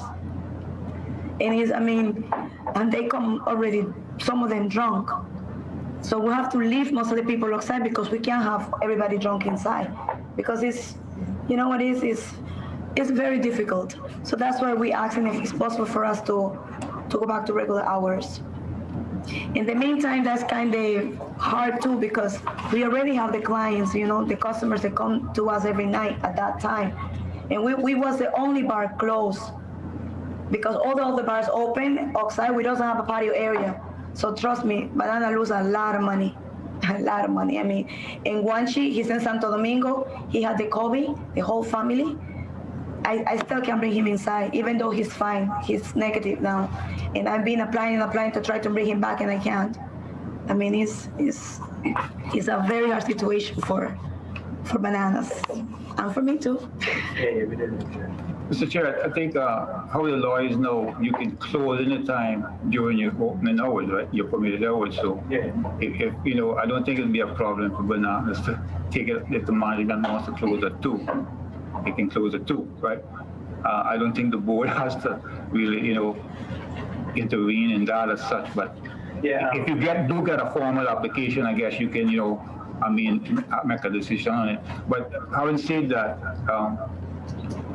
the problem, I agree with Ms. Polanco, right? One of the big problems for nightclubs, the challenges for nightclubs at this time is because of the some bars are operating just like nightclubs, right? There's no difference when you come to entertainment and whatnot. But it's only the hours. So when they close at 2, those that offer nightly entertainment, then the people that doesn't want to go home, especially Friday night, Saturday mornings and Monday mornings, they tend to go to the nightclubs, right? And chances are that the nightclub might already be maxed out, when it comes to capacity, and they won't let them in, or they may not be admitted for some other reason. So they tend to stay in the parking lot and cause problems for the licensed establishment. Because, when something happens in the parking lot, it goes in the media.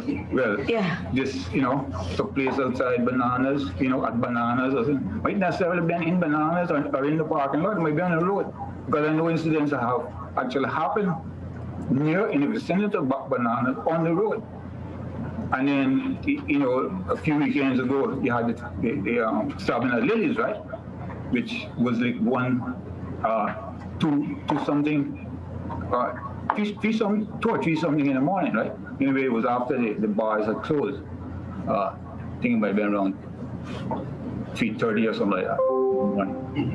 So I think that's something that the board has to look at as to whether they want to license these bars that are actually operating like nightclubs, whether they want to, give them different hours from those that are actually categorized as nightclubs. Because, hours are at the discretion of the board, right? So, it's not in law that you say you can't change it. You can always tweak it, right? Depending on the situation, okay? But I just thought that might be helpful to the board. Yeah, and most of these bars do have music and dancing license also. Right. So they're allowed to have the music, they're allowed to have the dance. That's right. Right? They're not breaking any law, right? Yeah. It's just that the environment is the same as a nightclub. And once they comply and they have, because they're not doing anything outside of their license, because they do have a music and dancing license. Absolutely. And they can actually serve alcohol also, right? So the fact is that they choose to have music and dancing, and they're quite legal to do so. And I understand your plea as Bananas, but you do know too that you can, when you speak about people coming to your establishment drunk, it's your responsibility too, as a licensee holder, that not to serve those persons that are already intoxicated, or not even to let them in. That is the problem. When we try not to let them in, they start a fight outside.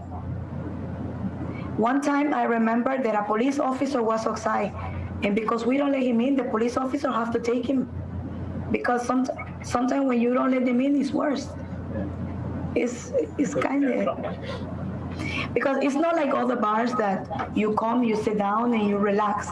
Banana is like everybody close at 2, let's go to Bananas. So you think it's your clientele that you're attracting at Bananas, or? I just think because it's the only place open at that time, which is normal, Like he said, I'm not ready to go home. Let's go. Let's continue drinking. You understand? And when we say, because sometimes I have to stand up at the door and I say, no. Or, because you can see the person that you see, they can't take no more liquor in the system. And when you tell them no, it's worse. So do you guys have like regular meetings and stuff with your security company? Like, have you ever had like a sit-down meeting and stuff and to discuss things that, like the police said, you'll find people with weapons and stuff inside your location? I know that it's kind of hard to hire a company and then for you to get the thing, but have you had any kind of sit-down conversations with your... Actually, who made the call was me. My name is Bielka. I said it before. He had a knife. He said that he lost his phone and he said he was gonna... We had a big meeting with the company, and they had a detective of weapons now at the door, which they're supposed to have that long time. But he said that he lost it, that he ordered again, so now we have it again at the door.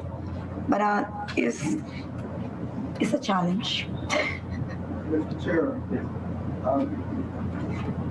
there are 2 things. It's okay having the security at the entrance and having your metal detector that's one. It's a different scenario than it's not being used. The Deputy Commissioner, Mr. Walton, stated earlier, and don't need to rehash this, but the reality is that bananas have been causing a big risk to public order and public safety. Also, the Deputy Commissioner said that every weekend you literally have to deploy explorers to be stationary outside of Banana. So just that scenario alone should say to you and your staff or whoever be that there is an issue at Banana that we cannot in any way or form or manner or situation. There is an issue at Bananas, and if something isn't done about Bananas, every weekend, Mr. Walton already said this morning, we heard about the incident of fire. And so ironic that after the bars were open post-COVID, within 1 week or within a couple of days, we had incidents at Bananas. So there is a grave issue. And I totally agree with you. And that's the reason why I'm asking if it's possible that we can go back to bar. You know, like we can start and close at 2 o'clock like the other bars. And it's on the application because I submit the application myself. So if you look at the application, that's one of the things that I asked for. Because I think it can fix some problems. Mr. Chair, I would recommend deferral at this time because it seems like it's some differences between the tenant and the licensee and the landlord. So if you could ask for deferral on that particular item. So yeah, I mean, but just remember on that application too, she's asking to vary the license from a nightclub back to a bar. Yeah, but that's what I'm saying. Asking for deferral because it's some I think it's a miscommunication between my client and the operators of the facility, right? Based on what I just heard. I don't want to be representing, saying something on behalf of my client, right? And it doesn't necessarily agree with, it doesn't have to be in accordance with what the operators are seeking.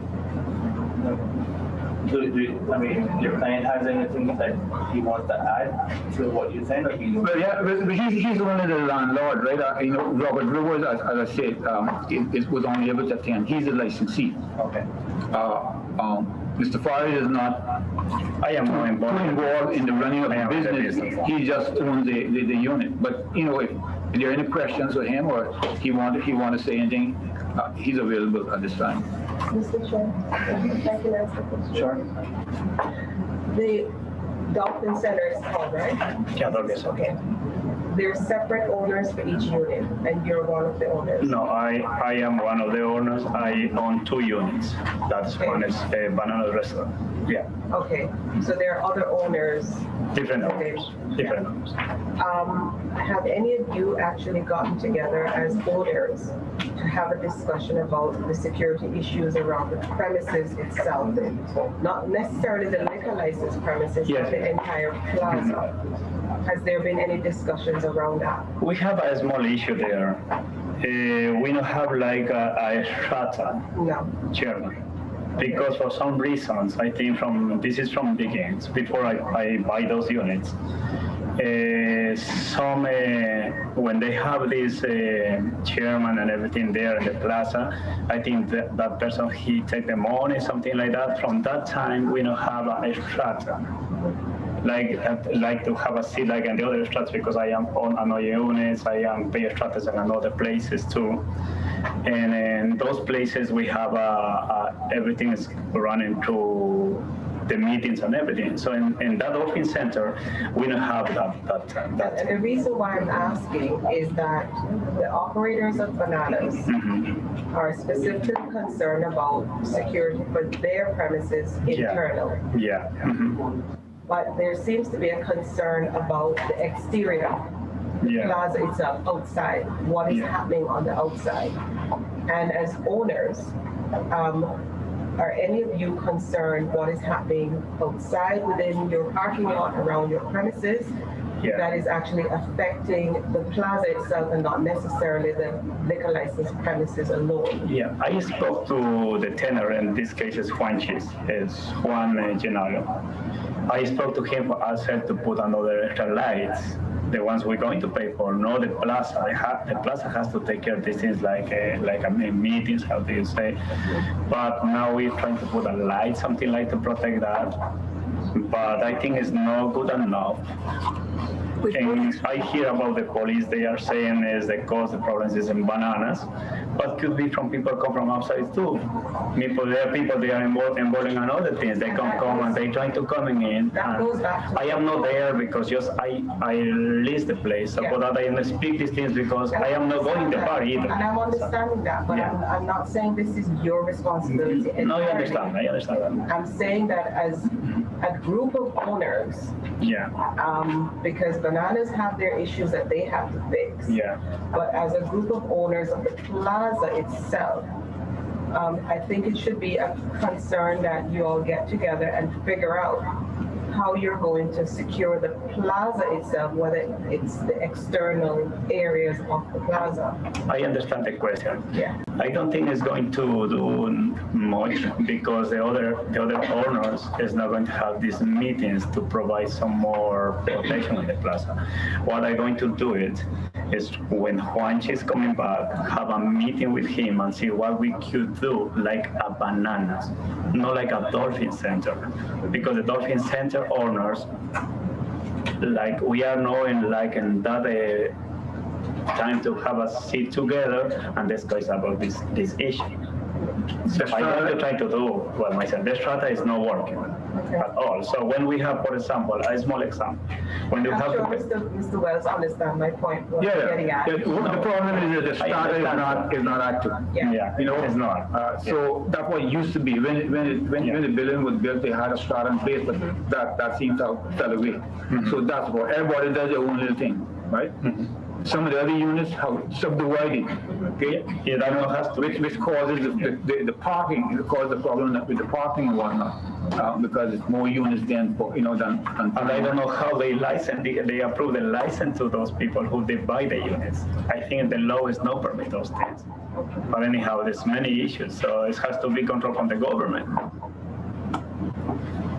One question for you.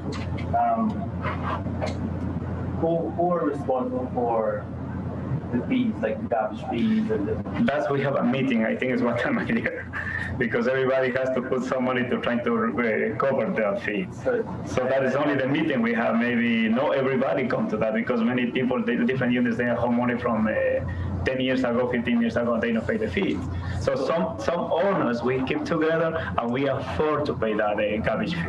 So when the last time, I mean, you've been in a meeting? When was the last time that it was paid? No, I am paying my thing to trying to be updated, but no everybody are paying. For example, when I purchase my units, when I buy from the owner, they are holding the contract of 15 years. I don't know how they are allowed to us to purchase that unit. So I think the government has to do something there. Because it's a different owners, it's a different thing. The government does not regulate stratas. But I think how they approve a license, like if you divide a unit, that comes from the government, right? What's that? Like for example, I have a unit. I don't think the law allow you to divide in 2 units to rent to different people. Oh, okay, that would be so planning. That's so Okay. that is what I think. I don't understand so much about this law, but anyhow, I think that the planning has to make something there. Okay. Mr. Chair, do you have another question? No, go ahead. Okay, in interest of time, I know you all have a packed sheet, agenda, but on behalf of my clients, I'm asking for deferral, right? If Ms. Polanco, as the manager of Bananas, if she wants to close at 2, I think that can be a management decision. Meanwhile, until we meet. I don't think the board has to intervene in that because, as you know, the law used to be shall remain open, but that was all changed in 2016. So if they want to close at 2 to coincide with the bars, but I mean, from tonight on, they can do so. As you're aware too, though, that it gets a little difficult too, that you have a business as a nightclub, that's your most busiest night. And people know that a nightclub is supposed to open until 4. And for you to try to get all those persons and say, oh, we decided to close a little early tonight, but tomorrow night we're going to stay open until 4. It gets a little confusing for a lot of persons also, and the police and enforcement, because at the end of the day, it's a nightclub, and the hours is till 4 o'clock in the morning. So I can appreciate what she's trying to do to vary the license back to a bar. At least you know you have some consistency that you know it's a bar, the police know it's a bar, and when there's a close time at 2 o'clock, that's a shut-off time. There's no ifs and buts or okay, are they going to close tonight at 2 or are they going to go to 4? I think it's more consistent when we know exactly what that place is, and they're not going to go on that. Absolutely, I agree. I mean, I think she could probably get around that by, putting things on social media and WhatsApp groups and whatnot. I'm sure that, her clients would know about that. But as I said earlier, I represent Mr. Robert Rivers and Mr. Luis Fares, right? And any application for the chief, any application for variation has to come from the licensee, right? Not from the operators or the manager. So I think anything the board acts on should come from Mr. Robert Lewis, the licensee. Yeah. But I mean, I think this application did come from the licensee, right? Yeah, but was that for going back to a night bar hours, or that was for actually just adding? Yes. Yeah. It all came from. We would not accept an application from someone else. We would not accept it from the licensee, the person that is in need. Right, but in the case of this situation, you're the landlord and the licensee, or the landlord seems to be agreeing, not agreeing with what the licensee wants to do. Wouldn't a defer be better? That we could come to, I could meet with these and come, we could be on the same page. Meanwhile, if she wants to close at 2, she has no problem doing that. We will, when we close the meeting and go into our own deliberation, the board would take time to look at this application, because the fact is that I think from even a police standpoint too, and even from me as chair, and I think that the 2 sound a little more doable with all the issues that she's been speaking about, and persons coming there at late hours, and absolutely, So I think that is not the only fix, but I think it's a start. Right. It's an area for consideration, right? And we understand that, okay? But suppose the operator decide to give up the place tomorrow, right? And the licensee and the owner. And the licensee actually asks for the owner. I mean, he's there because at the owner's request. Okay, the licensee, Mr. Robert Lewis, he took on the license on the landlord's request. So suppose they want to take it back home. I mean, after that, then they may want to keep it as a nightclub, which can go till 4. So I think if it's deferred until I could meet with both parties and see what come to some consensus, and then let the board know what. Yeah, and as you know that the board do have a big say in this too, right? I mean, because safety is very important. Yeah, absolutely. I've been there and I did that, right? So the fact is that I hear what you're saying, even with your client, but if we do have recommendations and stuff also, anything to try to solve, our main thing is to try to save the first. And we don't want that any business will suffer or to close any business down. We're trying to help businesses, but in a very orderly manner that everyone is complying. Absolutely. Right, so this is what the board is about, and that's why the relationship between the police and the board is very strong now, because we take recommendations from different areas on the board, right? So my thing is I feel, I hear what the manager is actually saying, and to be honest, I feel personally that's a fix. It might not be the only thing, but to the issue, I think that would be a much better. If that's the way the board go, they should be consistent. So Lilies should get the same treatment, right? Because they have problems down there too. We'll talk right? about Lilies. I mean, the board. I can tell you, Mr. Well, the board and the police is a meeting very often.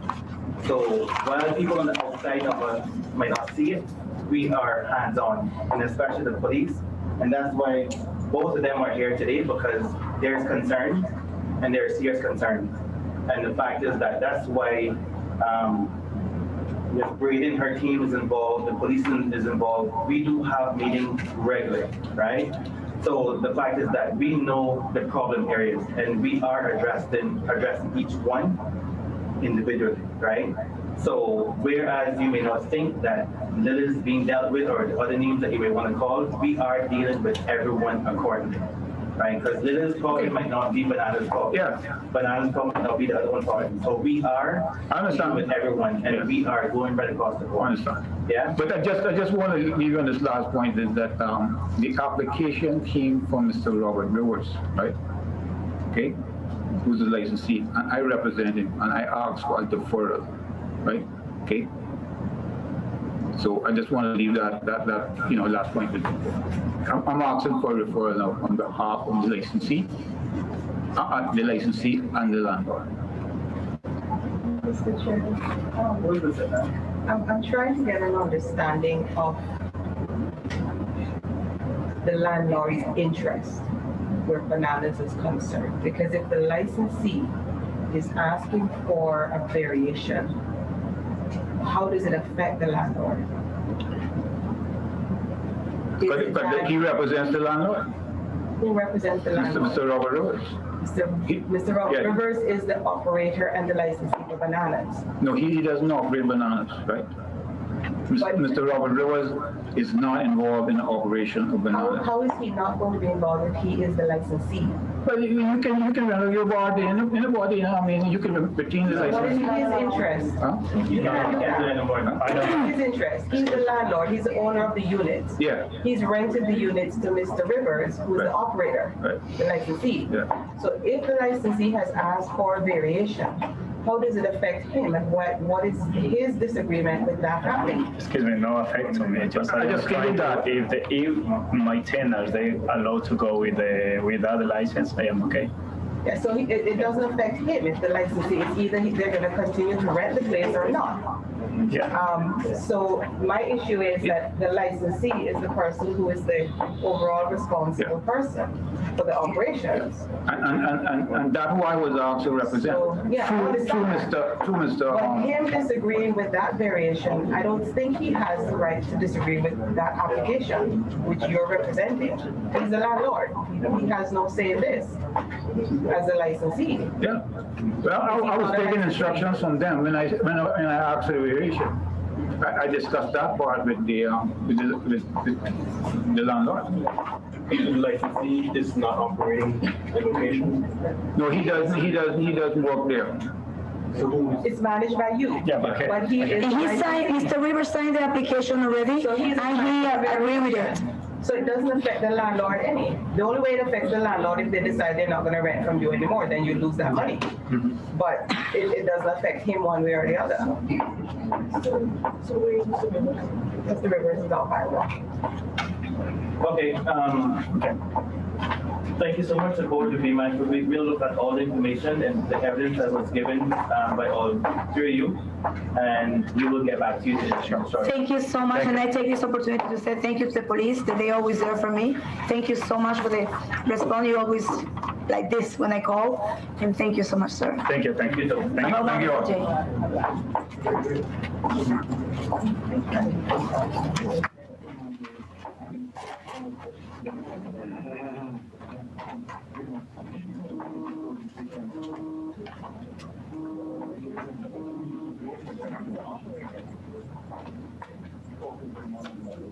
you. You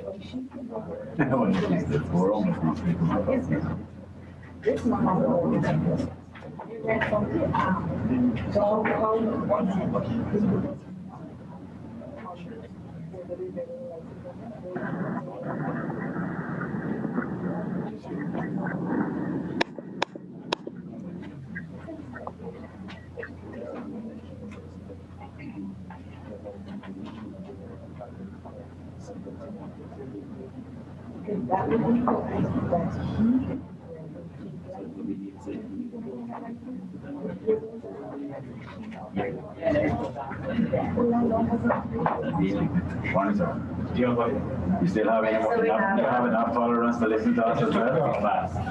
So we have Reflections Discount Club, trading as Papa John's. Boards, very.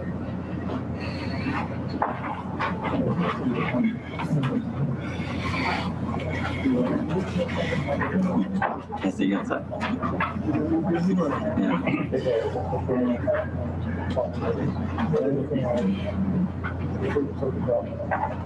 Yeah, go ahead.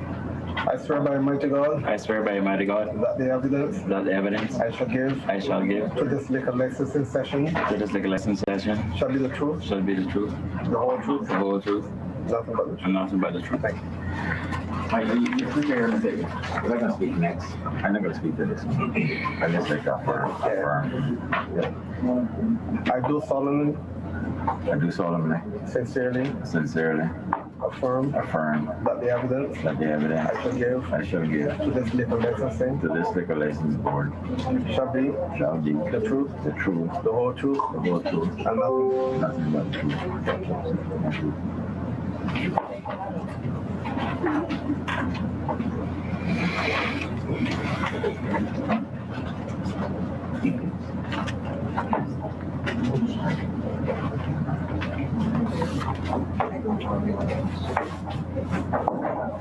Sorry, go ahead. Thanks for being so patient. No, that actually was quite interesting to list all of it. Yeah, actually, a lot of these mobile licenses, just if I can make a comment on that, it seems like a lot of them are thinking that the mobile license allow them to deliver packaged liquor, and even some of these catering as well, right? So that was quite interesting. Yeah, no, I appreciate your knowledge on it a lot more than mine, but so it was actually an interesting process to listen to. Basically, I just want to address that we had asked for our license, the mobile, to go to 3 a.m. Varied from 2 to 3. 3 a.m. is something that we had many years before, and we had applied a few years back to go to 4, and then it was turned back to 2. Getting for our clientele, what we cater to is the events, concerts. Our clientele requires us to get, or has been asking consistently, every one of them asks consistently if we can go to 3, even some at 4. Because the same thing, the people that attend these events, the amount of money that they put into these events, their clientele doesn't show up usually till 1 o'clock, 1:30, and that's the same 2 hours brackets. And kind of to address the point of what these people from Bananas were saying, by us closing, and this was one of my points years ago when I applied, by us closing early, we have hundreds of people at these events. We close with hundreds of people wanting to go somewhere else. And that's why in the past I had to ask for 4 a.m. because I wanted the same close time as the nightclubs, right? Because by us being forced to say close at 2, where do these people go? Like she said, there's people intoxicated showing up at another event, which is already at capacity. There's very limited amount of nightclubs, very limited amount of room. Where do these people go? So I feel that if we get the extension of hours, then we have to alleviate the nightclubs problems, because our clientele, we know where they are. They've already been, scanned in and stuff like that. So it would help alleviate their problem and would help the promoters that I cater to be profitable. Most of your events, like, where are they by the airport? Yeah, I'm using my location, which is an industrial zone. Probably over a mile away is the closest house.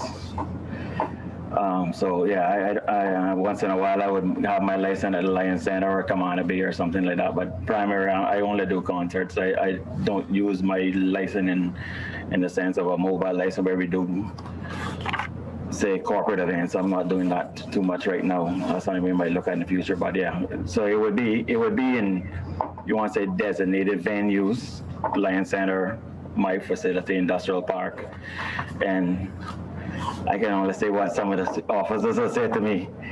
They happy to know where we are located as far as our noise point of view.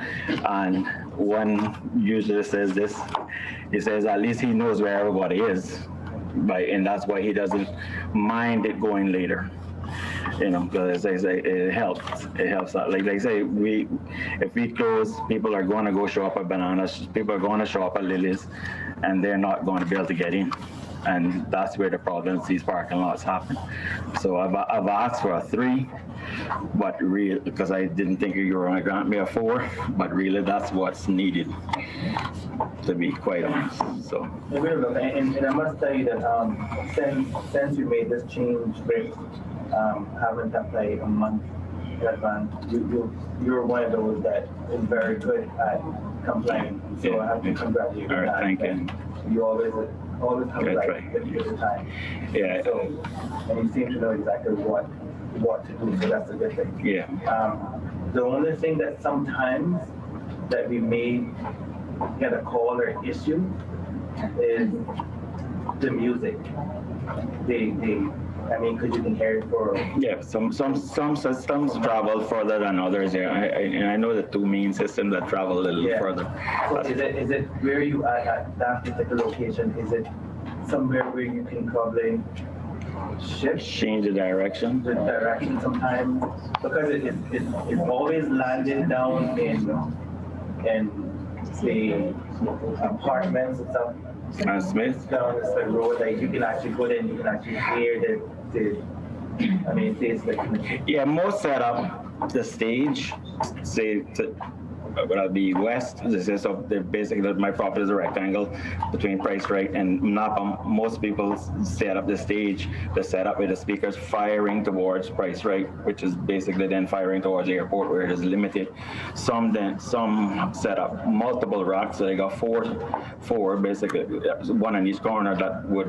Some would be firing back the music towards Peru and stuff like that, which I try to encourage them to put it towards the airport strip. As there's 2 principal sounds that I want to say the older session type speaker system that throw the music further. Not necessarily that it's even louder in the event itself. It's just how they're designed tall that they're done that. Yeah, but yeah, I mean, I spoke to the promoters themselves because I actually am not doing the events myself. I'm just facilitating the venue and the license. But at the end of the day, it's me. Yeah, it's me. Yeah, it's me. So you still have to take control. Yeah. You know, even the music and that. Yes, under me. Yeah. That's the only thing that like sometimes we have an issue with the music being so loud and that is like throwing for miles. Like it's such a loud. And then but it's like the best. Even Lion Center, for example, there's an event coming up with that, right? Lion Center was built there 50 years ago, but now everybody's building around it. So is it the Lion Center fault, or to be held responsible? I understand and appreciate what you're saying, but that's kind of, in a sense, as the island grows, the dynamics are changing quickly.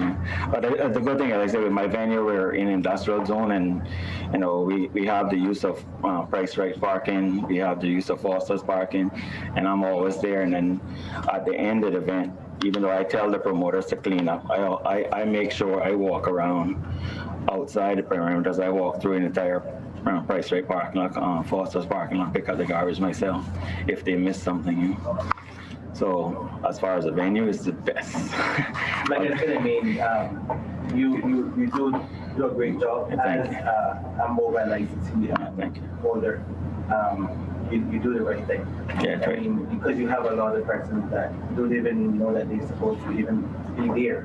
with their license. Yeah, no, I'm there. You accompany license all the time. Yeah. I can honestly say that you do a really good job and stuff like that. Thank you, sir. So just to kind of take a little control and stuff with the music standpoint, you know, that if you can get those promoters to use some kind of different system or to tone it down a little bit, that would be at a later hour. Yeah.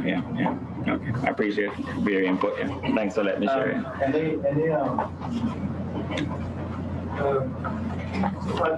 think we're speaking specifically about My mobile license, at my venue, my price right. Right. I was just wondering, as far as the individuals that promoters, I suppose, do you have any sort of agreement with them, or do you insist that they look at the level of sound and music in terms of a certain level? No, I don't have anything in writing specifying that. I actually think that that's something that's not even set through the board. I had asked about that before. In the previous meeting, we had talked about like disturbance and nuisance or something that in the law, and we had asked if there was a meter that would determine that, and that was, my understanding, not something that was in place. They have a meter now? There is certainly legislation that looks at music and when it actually as well. So with music, it disturbs the right? Yeah. I cited an example that I have done on Nightclub progressive that stretch. The music is loud, so if you're at a party on that stretch, I also don't know how people can be inside that. Containers, or like containers. Yeah, sorry, we have solid containers. That's what I was saying, the systems, and we knows more about that. Some of the systems, the sound travels further, like the older boxes, and it's not even as loud as some of the new. You can have better, newer equipment that's even louder inside, but you're right outside. It's like the directional. You can help me with that. I mean, that it doesn't travel. It depends. Like say, I think that. It depends on the system, which one comes in, and I allow each promoter to pick which sound they want to put. So I see the way it's set up, you've got like one entrance in for the tunnel. One entrance and another gate that they can exit. How do they ensure with the difference within their safety? Do they have like a metal line? Yeah. The insists everyone they all have licensed security companies, and they pat them down or scan them. Yes. And in fairness, protocol we looked at the ground level music. Yeah, and I don't like to use generalizations, but who I cater to more are the Jamaican events. And the Jamaican events, and as a Caymanian, that being me to say this, sir, they tend to be more mature people that are more responsible. When there's problems, it's young Caymanians. And that's in the majority of the events are not that. We get a more mature Jamaican crowd, and that's why they're accustomed to 4 o'clock in the morning or 5 o'clock in the morning. That's why they want the hours, because they don't come out. There's people walking to the event at 2 o'clock in the morning trying to get in, but they are all usually very well behaved and you know. And like I say, I'm always there. I sign up outside so I can watch my store and I can watch the gate. And it's a more mature crowd. It's usually 30 and up, 35 and up. And like I say, anything can possibly happen. But which security company normally use? They use variants. Some use national. Majority use Security Source. So because he is more mobile, I think it gives them a better deal and stuff like that. Mr. Chair, I know we did a couple stuff with Mr. Planton before, and I'm always big on security. The last event, I know there were only 2 security hired, and in fact, we discussed it, and I said, you know what? Yeah, it was raised. A minimum of 4. And the event which is coming up over the weekend, you know, we discussed that already. That's 8. I said, you know what? We need at least a minimum of 8. Relative to the law music report, in my summary, I say, you know what? it's almost inevitable that we're going to have major reports coming into police. So if police show up to your event and say, you know, you received a major report, just extend your professional courtesies to them. Yeah. No, I appreciate that. Part of the two, I tell you what that is. They were going to have more than two. It's just that now this problem of having to put it so far in advance, they have to pay the security company in advance. So they don't have a chance to sell the tickets yet. So that's what happened. He paid for the two, but they were going to be more than two, and they were more than two at the actual end. Yeah, that's so. Yeah, but we like say we want to make sure everybody's safe, because they're not going to say so and so promoter. They're going to say Reflections parking lot if there is an incident. So yes, I'm aware of that. So. All right. Appreciate the time. Thank you so much for your time. Mr. Chairman, I really don't know how much you can tolerate, but I didn't expect that to go. I kind of regret being a nice guy that my grandmother taught me to be. Because I really wanted to speak to the package stores. The general manager for Liquor for Less. I run the 5 package stores. There's some historical stuff that's really caused us to get not so nice. It was nice in the sense that she didn't prosecute us. But we got a couple of letters from Ms. Bailey here in July. And I wanted to put some contacts to that for the board, because you may have seen that. Certainly for her, I never met her before. I never got to speak to her. The letter went to my brother. I only got the consequence to deal with, right? Which was to speak to the minister. And I wanted Ms. Bailey to understand why that situation even came about. Are you referring to me? Yes, ma'am. And the letters that you wrote to my brother. Brady. You said Bailey, and I was like. Forgive me. I apologize. I thought I heard that earlier, so maybe it's just ringing in my ear. Sorry. Anyway, what we applied for, what we have applied for on our liquor license since 2018, since this, because a lot of what I see here, really we see a really downgrade, and I'll take this off as you guys struggling to listen to hear. We really see a degradation in people complying, right? We see people not understanding. There's someone here who's admitted to using their mobile license to deliver liquor, contrary to, and I'm not even sure that all of you could pick it up, or certain people on Zoom. I didn't see anyone pick up that particular person. You saw someone ask for 11 a.m. on their package license on Sunday, and that might be the end, but I'll start there.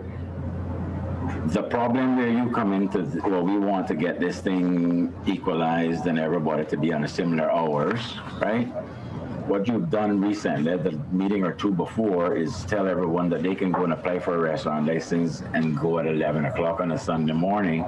Now everyone is accustomed to going and being able to drink at 11 a.m., right? And I go in pre-1 o'clock on our stores to set them up, remove the previous day's sales. Before I get the alarm off, 2 cars are pulled up behind me, banging in the door and expect me to sell alcohol. Well, I do it at 11 o'clock, I do it at 11:15, 11:30, all the way up to 1:45, right? Yesterday, my brother and myself were in one particular, yesterday, in one particular store, at 1:45, the parking lot overfilled and creating a traffic issue with people still wanting to get in, because we're not open to 1. And I work 7 days a week, and I gotta be honest, I really don't want to open at 11 a.m. on Sunday. But for me, like they want it, we will have to do it if you allow it. But we were just better off doing some of the things that we were doing previously. Like we've gotten really too generous with licenses and that, right? And that's my opinion as a citizen. As his manager, we speak to our 5 package stores.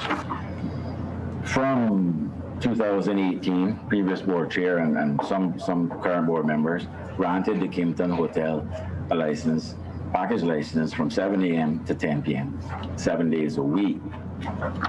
I protested that. I was sort of told off by the previous chairperson that I couldn't expect to be the same as them. I kind of remember. And what I had done was apply in the following meeting, just for clarity. In the following meeting, not for 7 a.m. to 7 p.m. to 10 p.m., but I simply wanted 8 a.m. to 10 p.m. because that's where I feel was more realistic as far as people wanting service on our store on the waterfront. I know for a fact, same thing moving the previous day's sales, setting up for the day with the tourists that come off the cruise ships. That's when they want service because they're walking to the beach. And that's why I applied for those specific hours, right? We were denied in September, and just a little bit of historical data. For probably more than 5 years, we weren't given equality, right? With the previous chairman and the previous boards, where other stores had 10 o'clock. He and I came consecutively at least 9 times and were denied being able to open until 10 p.m. It wasn't until a minister came in and sort of instructed the boards to change that we were given that privilege, right? So we really feel oppressed is the only word I could use. Is like we feel like we're the bastard child that gets beat around all the time, and you know, it's like we can't get equality. Everyone comes in and gets it. What we were given though, as a result of coming back and forth all the time, we were given at 9 a.m. Right? I'm 52 years of age. I drank from the time I was a kid. My dad was in liquor business time as a kid. I've discussed this with the minister. I drank at his father's bar at 9 a.m. To my knowledge, liquor has been served in Cayman from 9 a.m. for over 50 years. 2012, we were granted a 9 a.m. license. During the course of my application for 8 a.m., Mr. Colonel asked me, if an hour was not given to you, how would that affect your business? I said, well, it's more affecting my customers as far as 8 a.m., and it's encouraging the speakeasies as far as 8 a.m., but if you are referring to 9 to 10, it will significantly affect our business, because it was, I stated at the time, our busiest hours of operation is between 9 to 10. I had no idea at that time in March that come September, the board was going to unilaterally, without the minister's knowledge, without consultation with the public or the licensees, decide to change the licenses to 10 a.m. That happened. We applied for 9 as usual. It happened when it came in the mail, show up at 10 a.m. to 10 p.m. We objected. One or a few times, maybe for the first time ever that I've ever gone to a government official for any assistance, is I went direct, had a meeting with the minister, my brother and I, and he said he was going to take it up with the board and the person in charge of DCI. I don't know his name, so I don't want to risk saying that. I don't want to mispronounce that, but you know the gentleman. And that was in October of 2018. During that meeting, we discussed several things, the police issues and stuff at other locations and speakeasies and the like. And one of the things that we ended up leaving the meeting saying we're going to continue to open at 9 a.m. because that's what we applied for. That's what, as far as we're concerned, we're paid for. We can't afford to lose that type of revenue based on our current financial obligations. And most importantly to us is that's what our customers expect, right? So we've gone on and operating. In July, again, I don't mispronounce this name, I forgot it already. Ms. Brady gave us a letter about being open, right, after 9 a.m. or prior to 10 p.m., right? The context that I wanted to bring to her attention as to where we ended up there was not only our meeting with the minister that said to us, go ahead and operate, continue to operate, and we'll get this resolved. So the minister for you? Yes, in October 2018 at our meeting. What we had, though, was 2 stores who were granted in 2012 this 9 a.m. license, right? Because the Savannah store had changed location, I didn't, and I told that to the minister, I'm not going to push that. It's a delicate situation there to begin with. So I'm not going to, even though I had a 9 a.m. there, but I'm going to maintain it at the corner of East Avenue, Shannon Road, and at the airport location.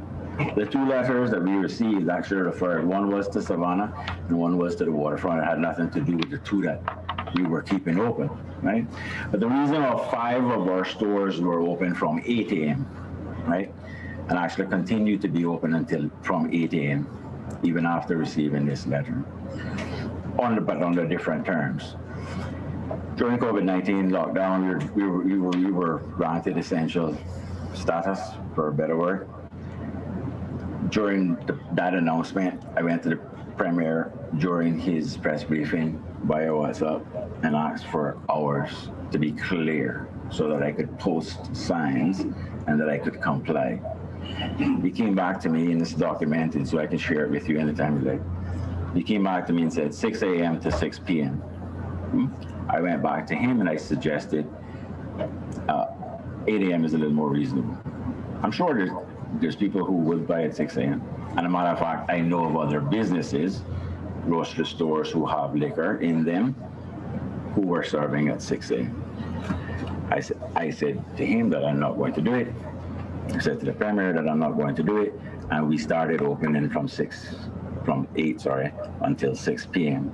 Right? And we continued to do that up until, just matter of fact, within, I think the letter that we received was dated on the 1st of July. It was received on the 7th of July. That week, that following Monday, I think that first was maybe a Wednesday, that following Monday, I changed it all to 9 to go back to where we were, right? Because we had started to move from 6, we had moved to 7 p.m., 8 p.m., 9 p.m. because the restrictions were being lifted, right? So just prior to us going back to full 10 o'clock, I had moved there, right? Now, all of our stores, while I say that I continue, I don't want to get another letter, but I continue to open at 8 a.m. Is in with consultation with Ms. Minzette. And what we have done is provide, when I brought the check, I told you that I was going to do this. And when I say it, you might remember. But I brought the check for $13,000 for our licenses.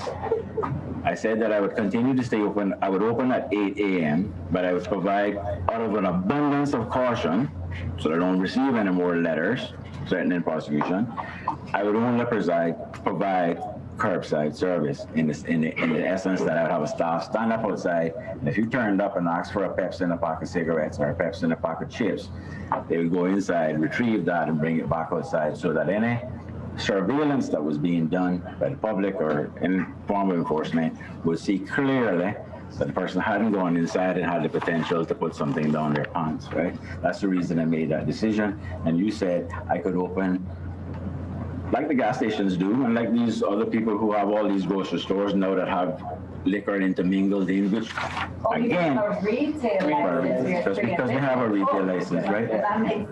Again, all of this stuff that's happened, like I said, with the inequity, the unfairness of how we've been treated, where we weren't allowed to open till 7 o'clock. We own a store over by Foster's. It was a grocery store and a liquor store. We asked to have it that way.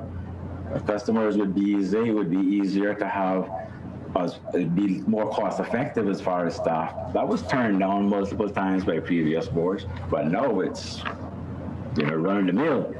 Now, what that causes for me is, this lady here was correct about a specific store. Oh yeah, they've got ropes where people are still found over there. I've got receipts at 12 o'clock in the night from people buying alcohol over there. I've got receipts from people buying alcohol on prohibited days during Sundays during COVID-19 lockdown. I've got the receipts. I provided them to the Premier and your minister. Okay. So this intermingling that's been allowed to happen, the reason we objected, I didn't object, but the reason he objected to Peanuts getting a license in the first place as a gas station was just that they can tell you whatever you want. We were given this letter. The other stores only got closed after me going back to the minister telling him I received this letter in July and saying, I'll stay closed because we are respectful of the law, but it's unfair to leave our competition open. And it took 3 sets of messages to the minister over the course of 3 weeks before some of our competitors were closed, who were also open at 9 a.m. and selling liquor, right? So no matter how strong or how strong this enforcement arm is the point I'm trying to make, or how many enforcement offers you have, by taking these hours away from us, you have facilitated the increase of speakeasies. Because now when people show up at our store, you come visit with me anytime you want. We meet there on Saturday morning, and I assure you there's going to be 15 people. I've got photos last Saturday morning, 15 people out there, all to 10, waiting for 10 o'clock with liquor in their hand. Not because they bought it the day before and they saved it, because they've come from a speakeasy. They buy one, then they come and buy a better price from us, right? So the point to this is we applied again for 8 a.m. If the board is not minded to serve alcohol at 8 a.m., we have customers who want it at 8 a.m. We proved it during COVID-19. Or since we've been forced to close, we've lost, documented to the minister, revenue of $5,000 per day, which is very difficult to observe. We still got the debt that we're trying to repay, right? So if I'm not granted, if the board is not minded to grant him at 8 a.m. opening time, even though we've had previous grants of 7 a.m. opening time, and 8 a.m. package stores in Georgetown, that's documented, proven too, even though not many people will agree to it, but it's proven. At least let's go back to what's the norm in Cayman for over 50 years. For us, you've got all type of new people coming in here and doing whatever they want and getting away with it. But as Caymanians who are used to our stores being open at 8 o'clock, our customers want the service. They're used to being served at 9 o'clock in the morning. At the very least, please give us back our 9 a.m. in the morning.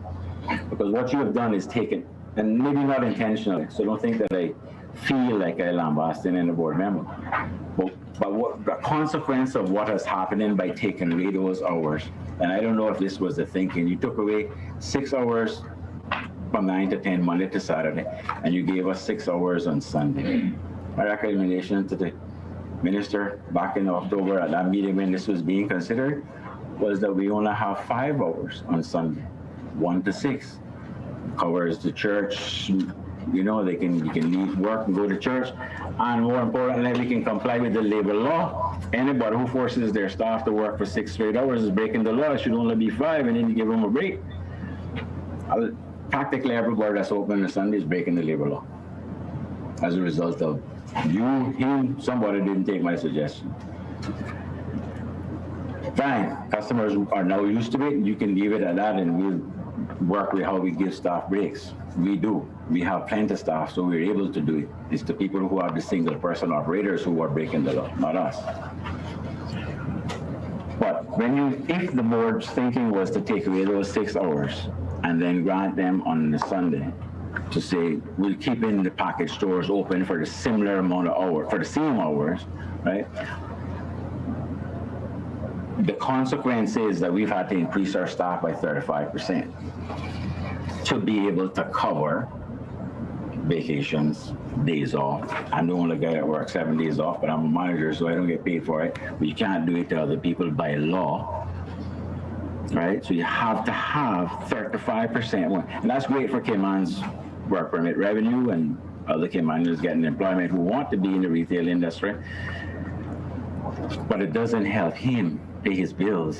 It doesn't help him stay in business and compete with this barrage that every hole in the wall now has liquor being served out of it.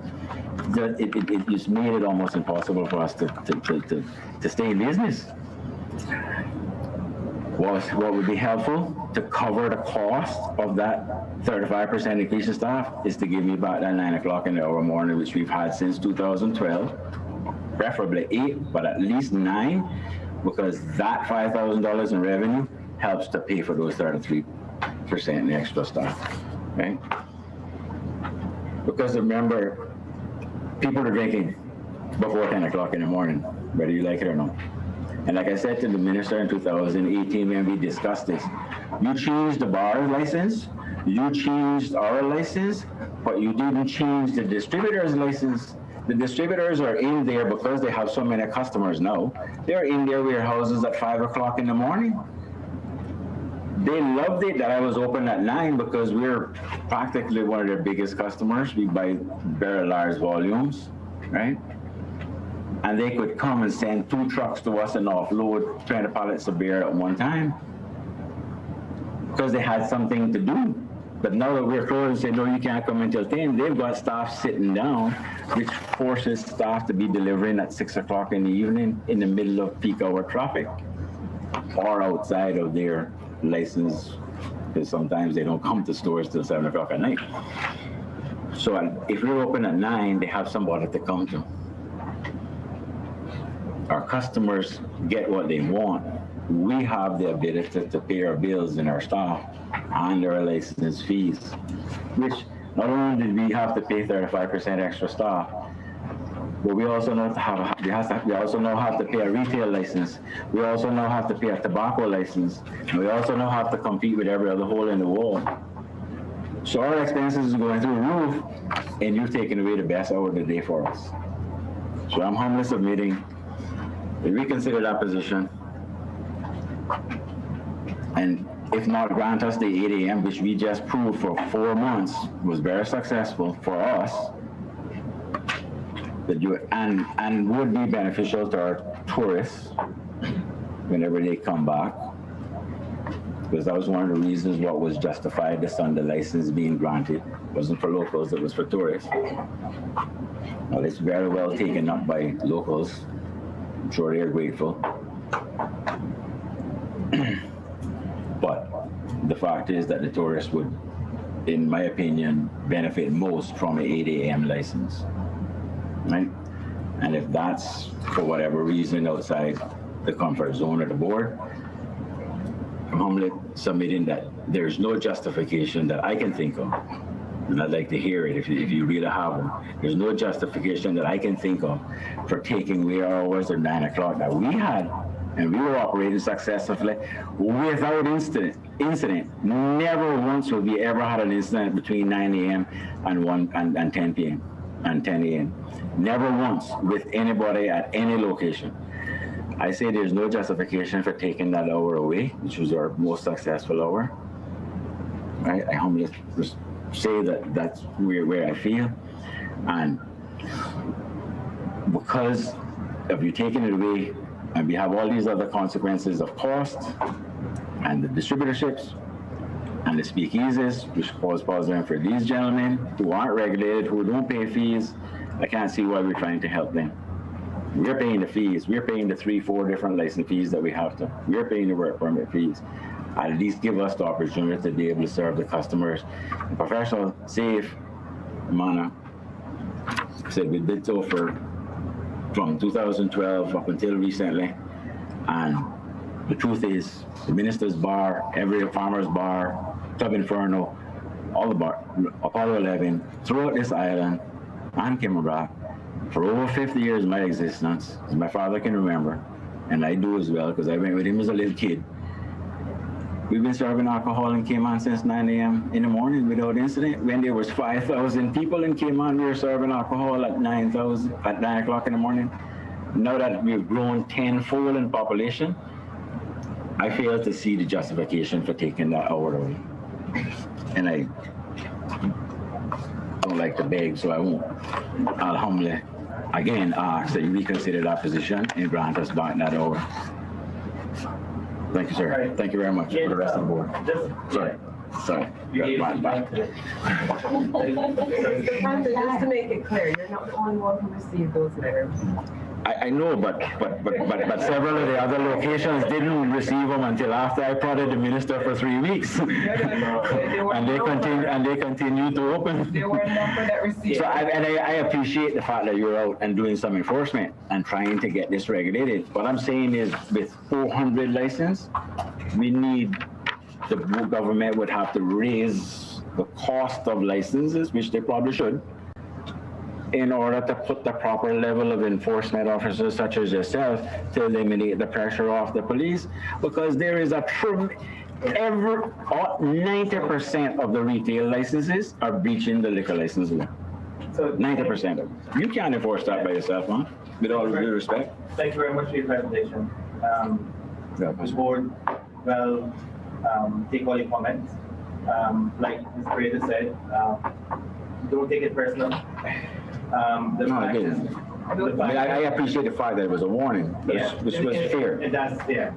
And the thing is that, as I said in the beginning of the meeting, that we have been working very hard, tireless and every day. I have a daytime job, but I think I'll spend more time here than anything else, right? This is an everyday job now for all of us. Because we know the issues, and we know the kind of work that they put in, not just during the week, but the weekend, right? And like I said, I mean, publicly say again, I think this is the best. I mean, I feel very comfortable with the police, with DCI, and enforcement, that we have an extremely awesome team that is working together. There's no more here and there.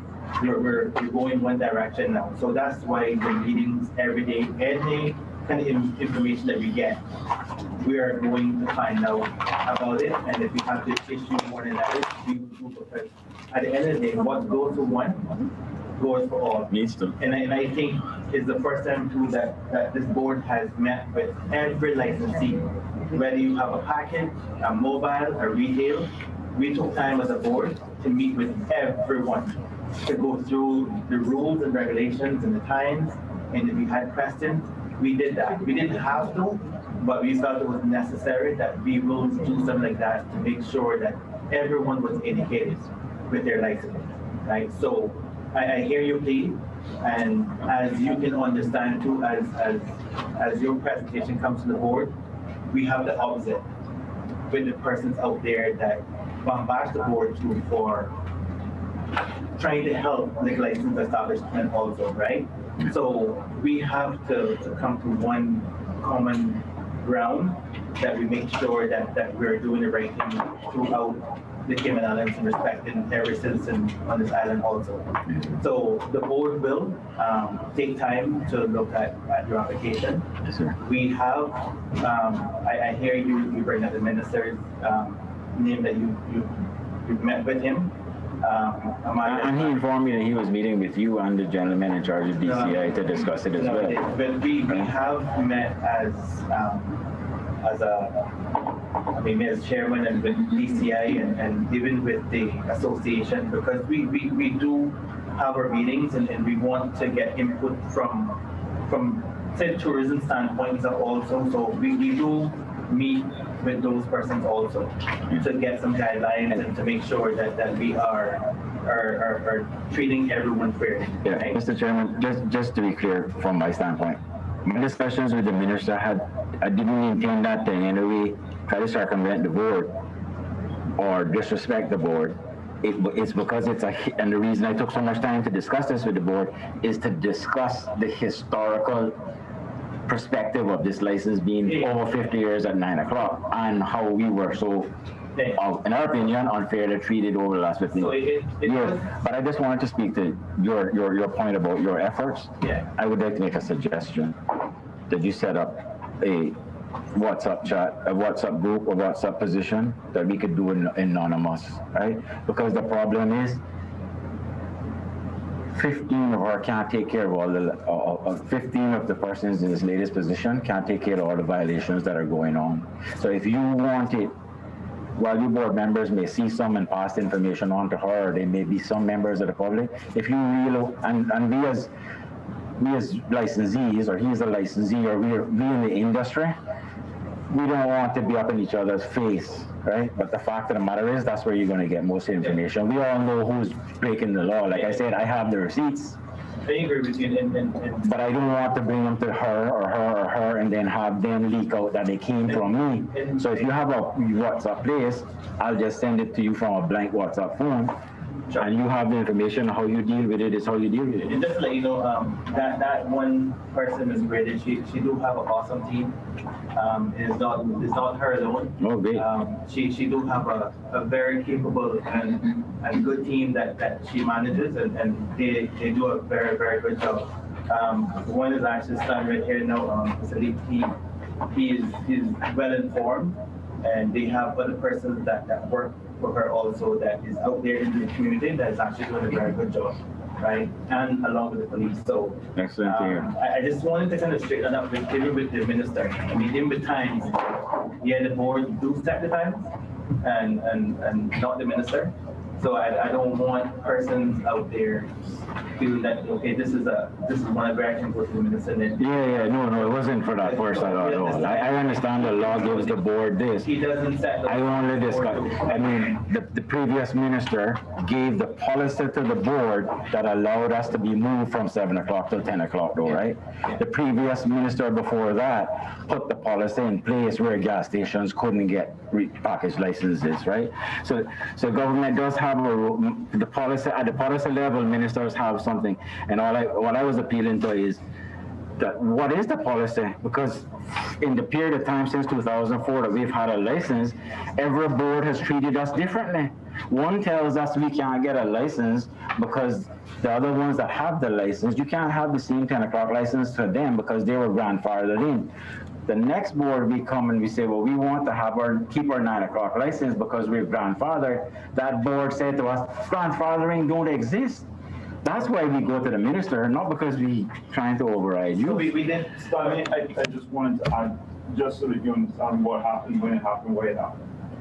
From enforcement's perspective, there were 28 schedules across the 2 little islands, 3 islands of bar hours, package hours, retail hours, restaurant hours. It was impossible for enforcement to know. He opens 10, he opens 10, he opens 10, he opens 10. So a couple of years ago, we had to put a sign outside of our doors. Yes, I understand the irony that you see here, but 28 schedules made it impossible for the police, impossible for enforcement. As a board, and I was a part of that decision a few years ago, that was condensed. The retail got an hour, the package got an hour, the restaurant got an hour. I think we have 6. That's it. 6 schedules now down from 28. And the reason for that was you asked for an hour, he asked for an hour, he asked for an hour, he asked for an hour, and everybody got their little time slot. I don't know if you remember, this was before me, but when you were forced to stay open at a certain time. Yes, I remember. Yeah. In the package category, it was 9 to 6, 10 to 7, or 10 to 10. We only had 3 hour sets hours, and then a 4th one was created when we were given 9 to 10. Yeah, so all of this information is beautiful. We're taking it in. Those 6 schedules aren't going to change in terms of their quantity. What we will consider would be all of them will go from 10 to 9. So we're not going to treat you, him, or I don't want to be. But what we did was consolidate all of these 28 schedules into 6 and maintain enforcement clean and clear. And yes, there are 24-hour operators that have licenses that are self-internally regulated. If you guys have a corporate store that sells liquor, you have that opportunity just like everybody else. No, we don't, but you can't have a 4,000 plus square foot facility doing that. So Fosters can't jump in and play that game. Yeah. But all of the smaller operators have that retail liquor separation of dealing. And if you tobacco and all these things, that's part of it. Yeah, that's something. No, I certainly appreciate you taking the time to let us know that. But from my standpoint, I spent my own money to get one man, one vote. Right? I spent my own money to buy ads. I believe in equality. So I don't mind you giving it to 9. A huge deal for you and everyone in your field, then that's something we have to sit, discuss, consider. The other thing, because they can decide whether it's worth it to them. A lot of them close at 8 o'clock at night. No, they don't open till 10. Your anonymous reporting system, could that be utilized for a lawbreaker in this regard? Well, certainly on our website, we have within our website, on our website itself, there's a tips section. That's what I was saying, which is anonymous, right? Okay. So I believe because we have such a tight relationship, and it is a law that's being broken, the tip system, which is very successful for other things, could very well be used for your purpose. That's up to the board to make that announcement to the public. I'm just, for me personally, I can do it, but I just think the board should have their own. So it's a law that's being broken. That's their field of expertise. Yeah, I So mean, they have a system set up to deal with it. And yes, we could set up another WhatsApp group, but we know you. Yeah, that's fine. I'm just thinking about an anonymous number. Maybe I said WhatsApp's wrong. An anonymous number that you can call in or text in. You know, send photos off, right? Because I can't send tips a photo off a receipt. I can't send tips a photo off. I'm still going to go to tips. They're going to say, "Oh, someone will call you back." Right? Then I don't use an email. I don't have an email. I don't use an email. I'm just thinking, how can the average person in the country, the old folks like myself anyway, how can we assist the police?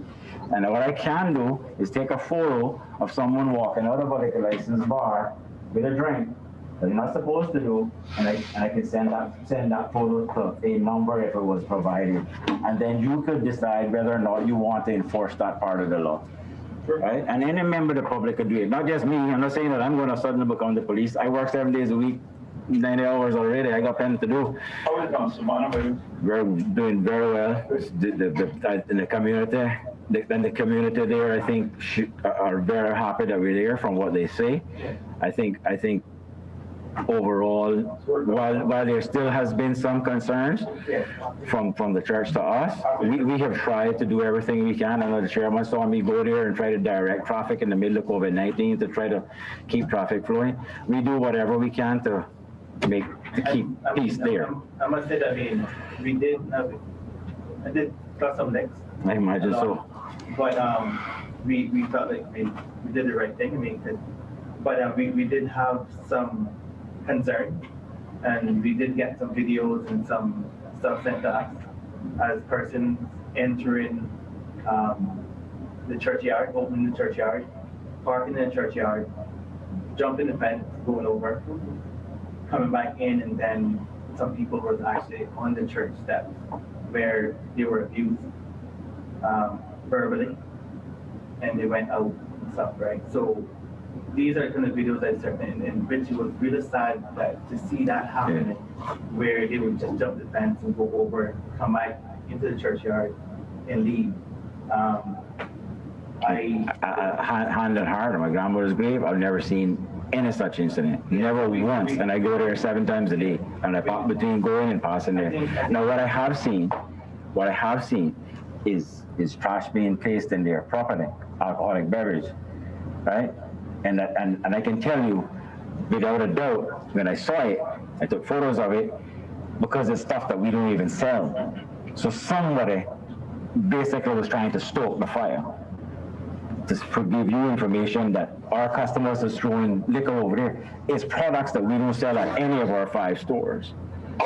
And I have the photos of them for that reason. So the videos and stuff you're talking about, I'd like to see them, because if they are customers of ours, I have no problem discussing it with them. But I honestly, hand on heart, have never seen one customer of ours go over there. And the gate's always locked every time I go there, except for when they're open on Sundays. We'll send it to you, because I mean, it was, I mean, yeah, I want to comply. I'm trying to keep the peace. Yeah, so my thing is, I know that we did ask with the fence, and because it's still kind of open, if that could be kind of blocked off, that would deter those persons from doing that, to jump in the fence right there and come in. I know somebody like to block it off, that can happen, or you can't even see the church per se. We can look at it again. You know, we did sometimes, and we had kind of discussed that. Yeah, we did what the lady from planning suggested, as far as blocking it off with fencing on the back and stuff, so people couldn't walk around or hang around the back. Yeah. I think I know what you're talking about. That's mostly covered by vegetation. But for us to permanently do it, it would take up a big landscaping job to chop out a lot of the trees to be able to put up a permanent fence there. Yeah, I mean, we can look at it. We can happy to look at it with you. But I mean, I do see the security there yes, on a daily basis. Every day, 7 days a week. He seems to be doing a pretty good job. I know we had issues that persons maybe parking on the roadside. We kind of seen that has decrease and stuff now. We got an additional parking lot down the road, and we have actually some signage being made, just got delayed because of COVID-19. We've got a lot of signage being made. Those signs for that parking lot that we have additionally rented, we have all of our staff there and ourselves when we visit, go there, and we tell our regular customers to use it.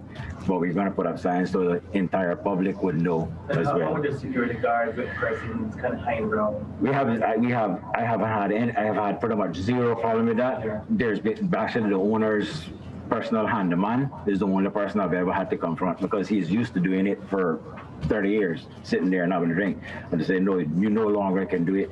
That happened one Saturday morning. I had no further incidents. We have lots of signage there, and it's strictly enforced by not only the security guard, but all the staff and myself. If one person stands up there, if Kirker shows up there, for example, Kirker, if you don't leave, you can't buy from here ever again. That's our policy. Okay. And so we have zero problem, the one incident a year type thing. With that location, I must say that, like I said, you guys have been trying really hard to run a straight ship. Yes, sir. But we can't ease up either. No, there's no intention. There's no intention to work hard because at the end of the day, we do have a church next door. Yeah. Right? And we recognize that they can apply to have a discontinuance of a license annually. So we want to make sure that we comply, and we want to make sure that those persons, those church members who are comfortable, and they don't have to worry about people, from the liquor store interfering in their worship and stuff like that, right? So I just want to make sure that we take it very serious and don't let up. I mean, at all. On this particular license because it's very important because you have a lot of older people too that attend that congregation, and we want to make sure to protect them every time. Every staff every staff that's ever transferred to that location, and every security guard that's transferred there by their security company, every new person, everyone is told if I or he ever show up there and any of these rules that we have in place are broken, you're going to get fired. That's how strongly we feel it. We may end up in front of the labor tribunal over that, but they're going to get fired. I appreciate that. That's how seriously we take what you just said, sir. Okay, so the other issue that not only to say that we have a big issue at this point, the one on Eastern Avenue with persons still hanging around the actually store, the store on the outside. And drinking out there. Is it anywhere that you guys can get a security, just like how you have in Savannah, to make sure that this doesn't happen right outside your door? We actually just did. Right in town, and we are still seeing quite a bit of people there outside the store with drinking, and that's not supposed to be. So I just want just to bring that to your attention. And I just wanted to know that we recognize that has started to become a problem again. That is a problem that if any of you went with me, I could show you that at every liquor store in Cayman, just like I could show you every bar people leaving illegally. That is a very cultural thing that people have been doing for over 40 years. We recognize it's against the law, but they don't, because they've been doing it all their lives. We have just implemented, we just spent that was one of the signs that's backed up the parking signs over there, $1,000 creating 4x4 signs right in front of the door, right in the corner of the building to express. Police will be called, you will be banned from service. Again, I can show you the signs. Go there, you see them. Huge signs are being placed at all of our stores now about that. Security was just hired there full-time. 3 weeks ago that was put in place. Unfortunately, in the last week, we've had the biggest theft in our history, 25-year plus history, which is currently being investigated by ourselves. We haven't even gotten to the police yet because it's so big. We've had to move that particular security to that location where this incident happened.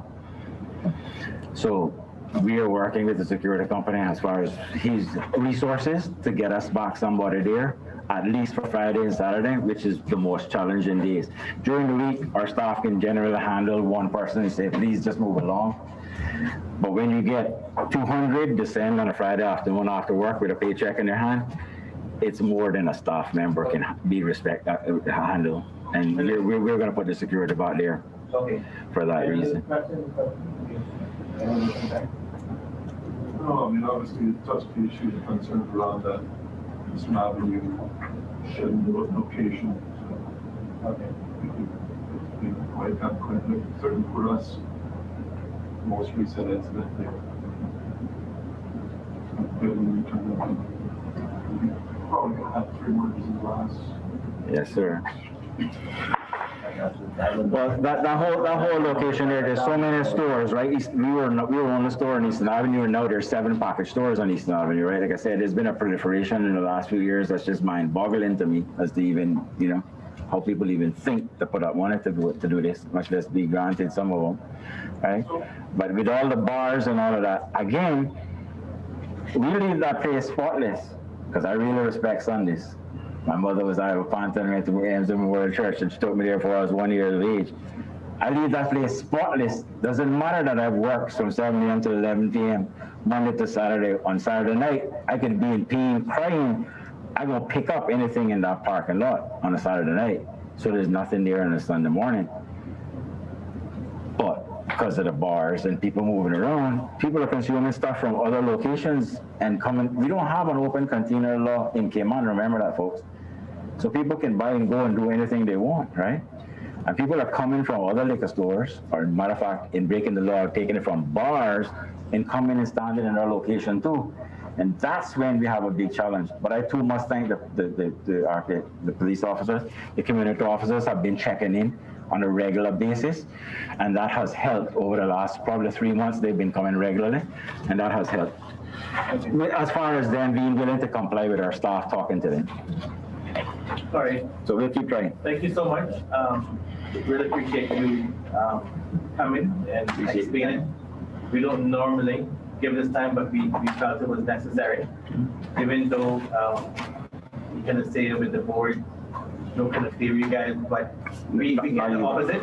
We get the opposite. So we don't know who we can please to hear you. But anyway, the board will continue to be very fair across the board to everyone. Not just you guys or the other person next door. We feel that whatever go for you will go for the other person, and that's how this board has been operating from actually under my watch, right? And we feel that as long as you pay your fee for your license, everyone should have the same opportunity to operate. I have no problem. And that's how this board operates, right? So I think when we do things like that, we can't get in trouble with no one because it's a level playing field. Absolutely. Whether you are That's what we were seeking there or everywhere. 20 years ago. So that's how this board operates. So thank you so much. Thank you, sir. And the board will get back to you in a short time. Thank you and all board members for your tolerance. Appreciate it. Take care,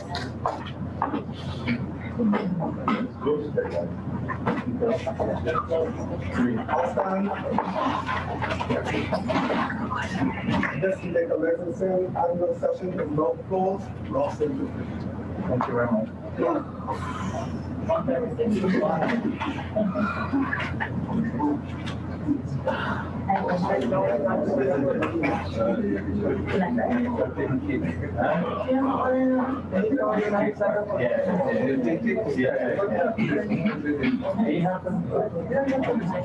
You'll be the one